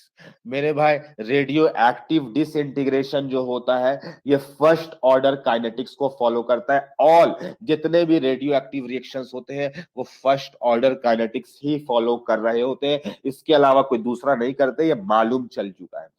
और मेरे भाई अब सारा कुछ आता है हम लोग को, बस हम सिर्फ तुरंत तुरंत लिखते चलेंगे और तुमको सारा नॉलेज नोन है मेरे भाई। बस हमको बताना, यहाँ पे हम 2 लाइन खींचेंगे, डिफरेंशिएट करेंगे फर्स्ट ऑर्डर काइनेटिक्स जो केमिकल काइनेटिक्स था और ये न्यूक्लियर काइनेटिक्स है, बस उसको डिफरेंशिएट करेंगे और तुमको सारा कुछ आता है मेरे भाई। यहाँ पे कोई भी चीज नया नहीं आएगा। अब आज का जो भी लेक्चर होगा वो सब चीज पुराना होगा जो कि ऑलरेडी कर चुके हैं मेरे भाई। केमिकल काइनेटिक्स के अंदर में जो रेट होता था वो कॉन्सेंट्रेशन पर डिपेंड करता था। यहाँ पर कॉन्सेंट्रेशन जो है बदल करके आपका यहाँ पे नंबर ऑफ न्यूक्लियाई हो जाएगा मेरे भाई। क्यों ऐसा हुआ? क्योंकि वहां पर रिएक्शन होता था तो कॉन्सेंट्रेशन घटता था, याद करो मोल्स घटता था, यहाँ पे एटम्स घट जाता है मेरे भाई। पता चला कि सुबह में तुम फ्रांशियम लेकर के आए थे 1.5 kg और शाम में पता चला कि 100 ग्राम बचा हुआ है, तुम तो रोने लगोगे मेरे भाई कि इतना बड़ा लॉस हो गया। तो वहां पे कॉन्सेंट्रेशन डिक्रीज होता था, यहाँ पे न्यूक्लियाई से बात होगा। वहां पर कॉन्सेंट्रेशन को हम लोग स्क्वायर ब्रैकेट से लिखते थे, तो स्क्वायर ब्रैकेट के अंदर पे ए लिखते थे, यहाँ पे हम लोग केवल एन लिखेंगे। समझ आया? केवल क्या लिखेंगे? Number of nuclei N. नहीं बनेगा अभिराज, अभी रुक जाओ, पेशेंस रखो, वक्त आने पर सब एक क्लास और लेने दो, आधा घंटा का करीब, ठीक है, तो बन जाएगा उसके बाद। और मेरे भाई इसके बाद हम लोग का डाउट क्लास है क्या उस दिन? अब अगला क्लास जो है डाउट वाला क्लास है क्या हम लोग का? यस, तो डाउट क्लास में हम पढ़ाएंगे मेरे भाई। डाउट क्लास जो होगा जिस दिन भी, उस दिन मेरा पढ़ाई होगा। हम पहले इन्फॉर्म करेंगे आप लोग को, अपना जो ग्रुप है उसका हम इन्फॉर्म करेंगे डाउट ग्रुप में कि कितना वाला कितना बजे से कितना बजे तक पढ़ाई होगा। तो उस दिन हम लोग केमिकल काइनेटिक्स को पूरे तरीके से एंड कर लेंगे। तो मेरे भाई यहाँ पर हम लोग कैसे लिखते थे? तो -dA/dt equal to K into A लिखते थे। बोलो लिखते थे कि नहीं? एकदम याद आ रहा है? तो मेरे भाई यहाँ पे कॉन्सेंट्रेशन के जगह पे न्यूक्लियाई होगा और न्यूक्लियाई डिसइंटीग्रेट होगा तो नंबर ऑफ न्यूक्लियाई। और मेरे भाई यहाँ पर भी एन, किसी यहाँ पे ए तो यहाँ पे ए, यहाँ पर मेरे भाई के की जगह पे ओरिजिनल क्लास है ये, इससे तो कोई डुप्लीकेट क्लास भी होता है क्या मेरे भाई?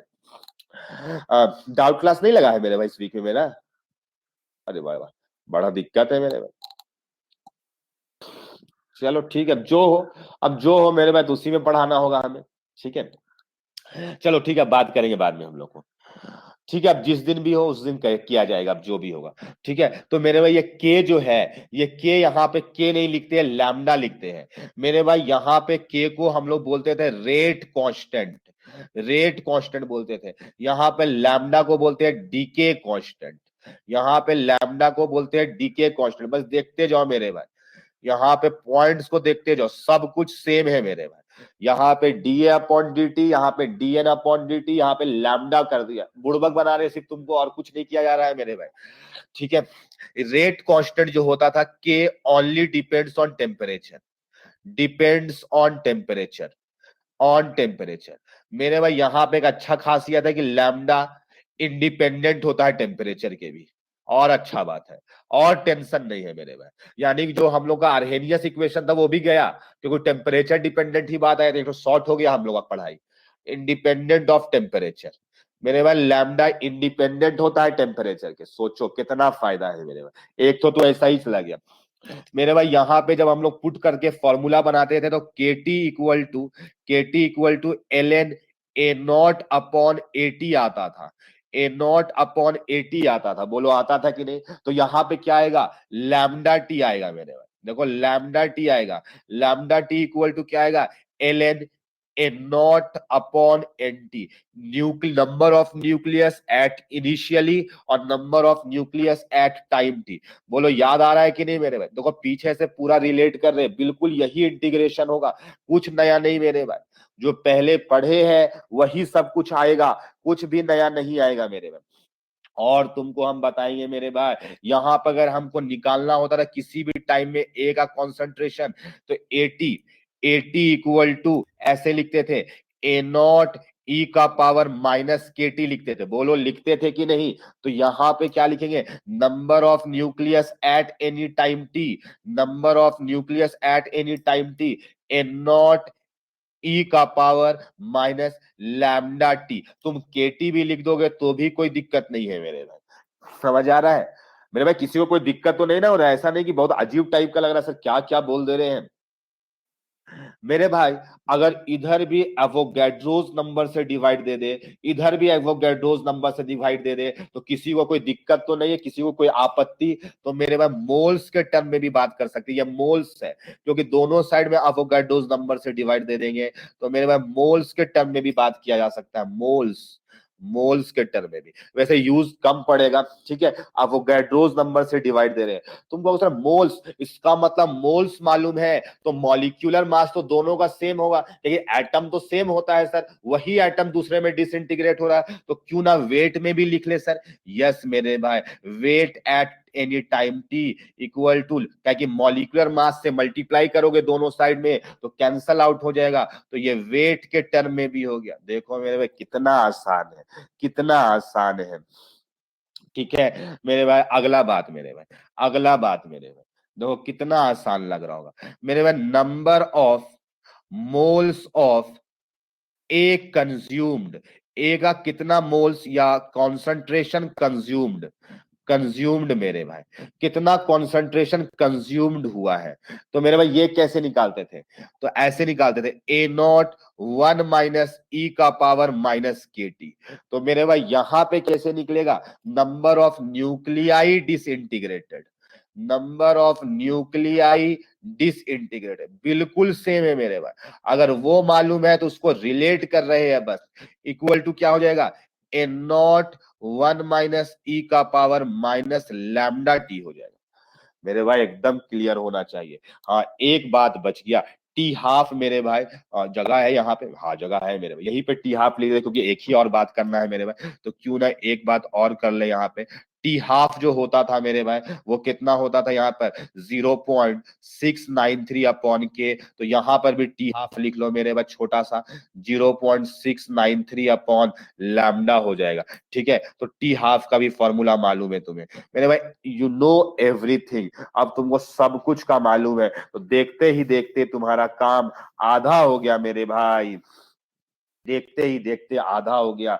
तो ये सारी बातें आई होप सबको क्लियर होगा मेरे भाई। पेज को आगे बढ़ाएं, यस या नो, डन है यहां तक? यानी कि डिसइंटीग्रेशन जो होता है मेरे भाई एटम्स का, वो फर्स्ट ऑर्डर काइनेटिक्स फॉलो करता है, तो बिल्कुल सेम है। यहाँ पे लैम्डा इंडिपेंडेंट ऑफ टेम्परेचर होता है, बाकी टू कॉपी सेम है, बिल्कुल कुछ नया नहीं आया है मेरे भाई। कुछ भी नया आता तो हम बोल देते। हाँ इसके बाद आज के क्लास के बाद हम लोग का आधा घंटे का चैप्टर और बचेगा मेरे भाई, आधा घंटे का। अच्छा इससे रिलेटेड प्रश्न कितना हो पाएगा मेरे भाई वो देखेंगे हम लोग, ठीक है, प्रश्न का बात मेरे भाई, ठीक है। नहीं तो होमवर्क भी देना है मेरे भाई आपको, कुछ क्वेश्चंस आपको हम होमवर्क देंगे मेरे भाई, ठीक है।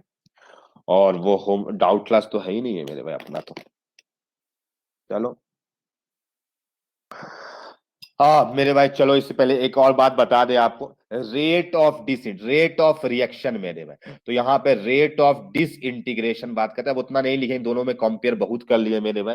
तो रेट ऑफ डिसइंटीग्रेशन को हम लोग बोल सकते हो माइनस डीएन अपॉन dt बोलो। और मेरे भाई ये लैम्डा इंटू एन के बराबर था, के इंटू कॉन्सेंट्रेशन ऑफ ए। अच्छा, डाउट क्लास ट्यूसडे को है।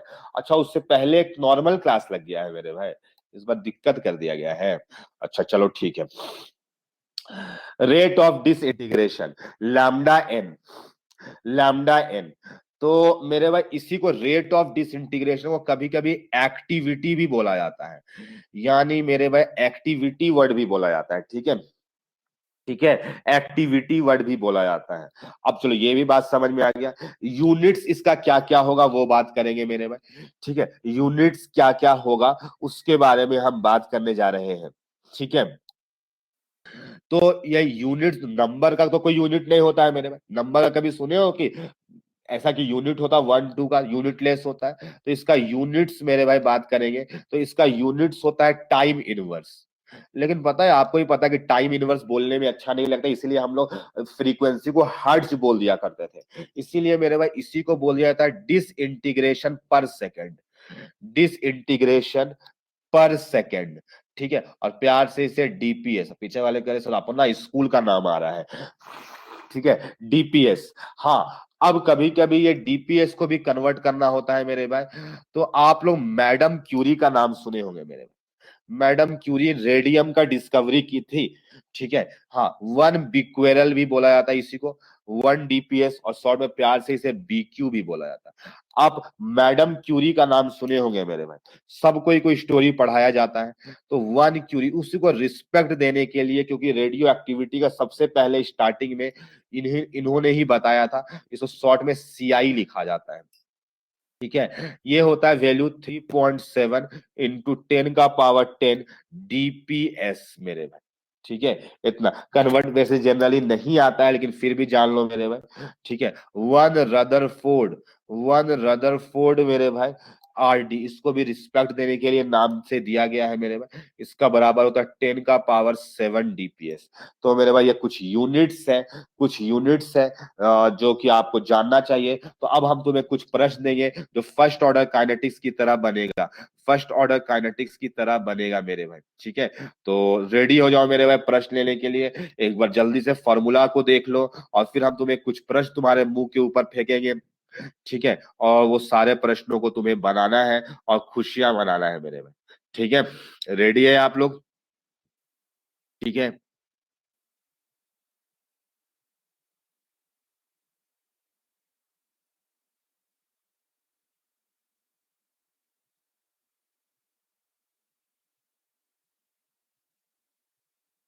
जल्दी से देखो फॉर्मूला को, हम क्वेश्चन दे रहे हैं मेरे भाई। टेंशन नहीं लेने का बिल्कुल, सवालों को बनाने का यहाँ पे।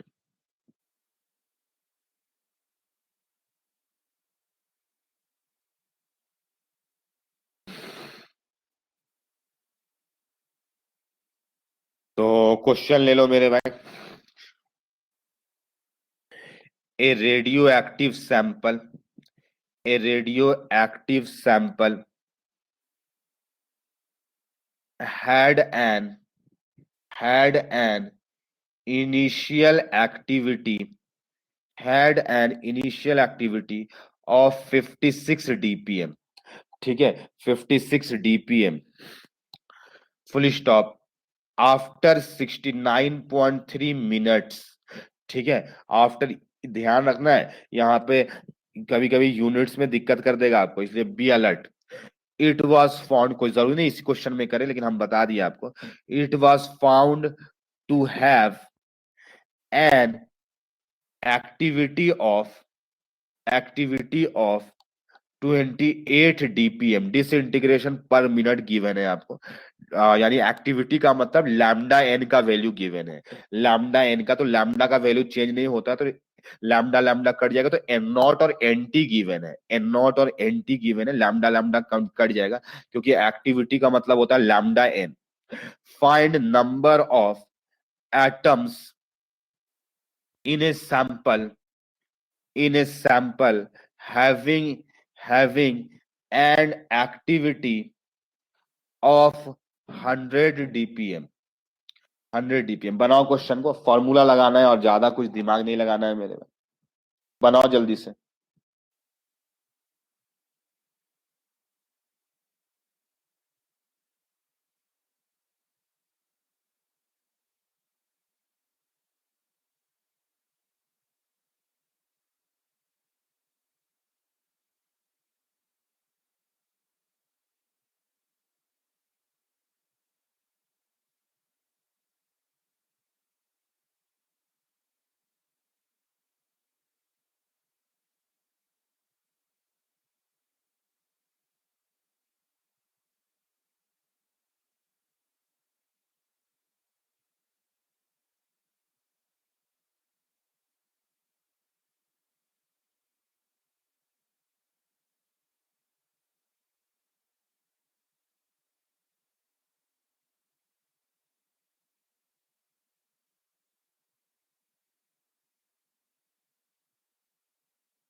जिसका जिसका बन गया वो बताएगा।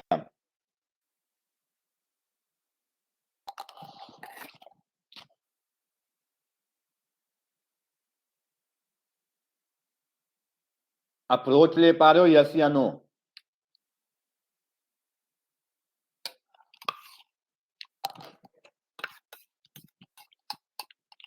अप्रोच ले पा रहे हो? यस या नो में जवाब दो कम से कम। अच्छा, के का वैल्यू नहीं, मतलब अप्रोच ले पा रहे हो, वेरी गुड, बनाओ।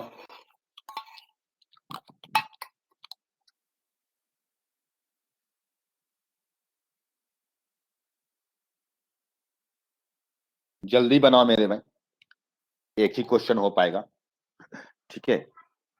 एक दिन आधा घंटा 45 मिनट का और लेंगे तो बाकी खत्म हो जाएगा चैप्टर, ठीक है? अभी मत बनाना सीडीपीएस का लास्ट वाला, बाकी सीडीपीएस कंप्लीट करो।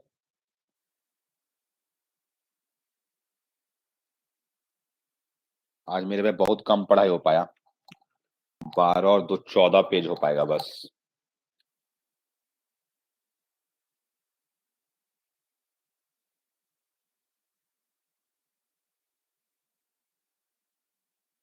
अच्छा, नेक्स्ट क्लास में हम लोग थर्मोडायनामिक्स भी स्टार्ट कर लेंगे, ठीक है? थर्मोडायनामिक्स।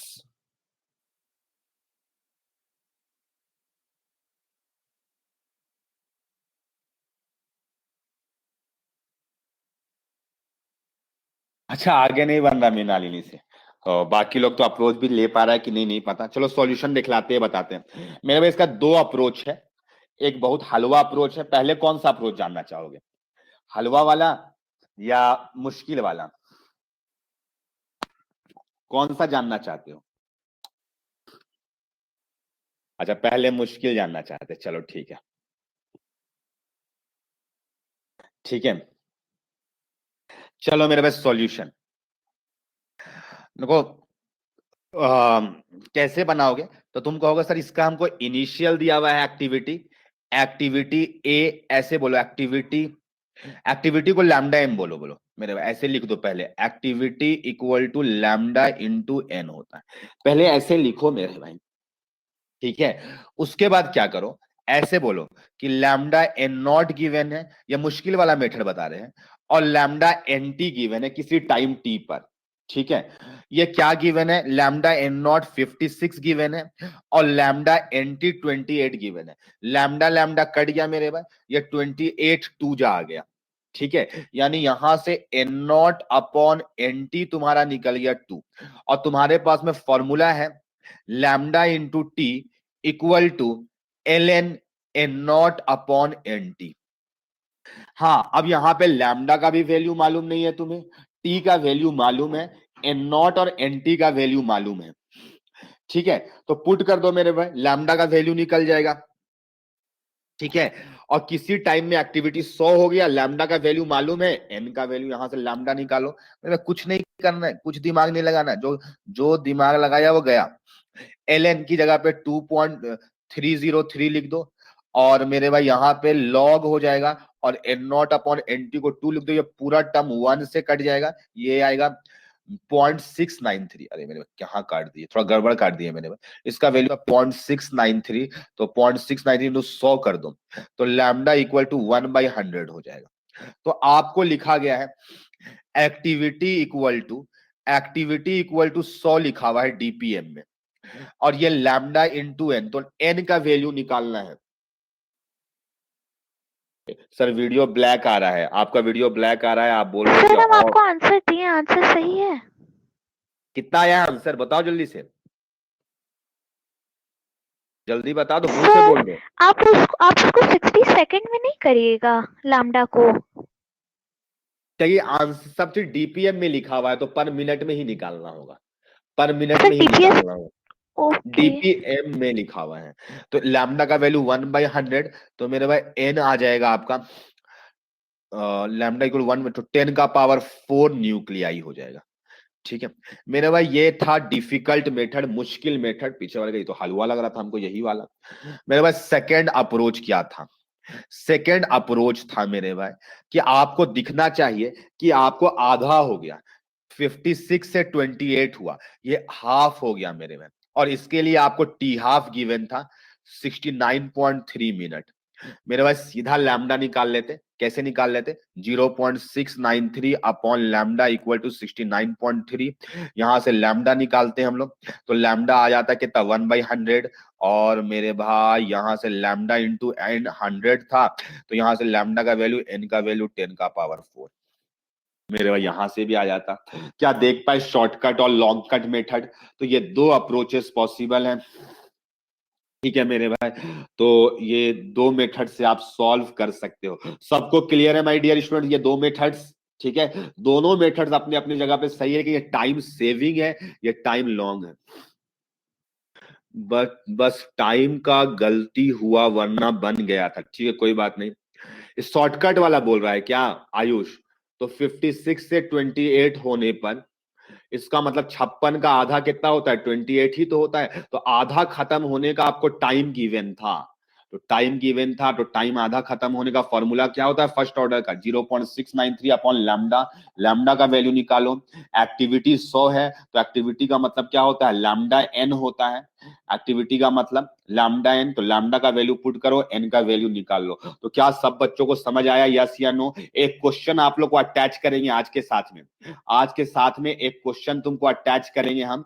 ठीक है, वो क्वेश्चन को सॉल्व कर लीजिएगा, उसका सॉल्यूशन भी अटैच्ड होगा, उसका सॉल्यूशन भी साथ में अटैच्ड होगा। इसके बाद आप नोट्स कॉपी में बना लीजिएगा अच्छे तरीके से। ठीक है, बिना सॉल्यूशन देखे बनाइएगा, फिर आप सॉल्यूशन देख करके बनाइएगा। ठीक है, तो हम एक या दो क्वेश्चन इसके साथ में अटैच करेंगे आज के लेक्चर के नोट्स के साथ में। ठीक है माय डियर स्टूडेंट्स, आज के लिए इतना ही। Okay, thank you students.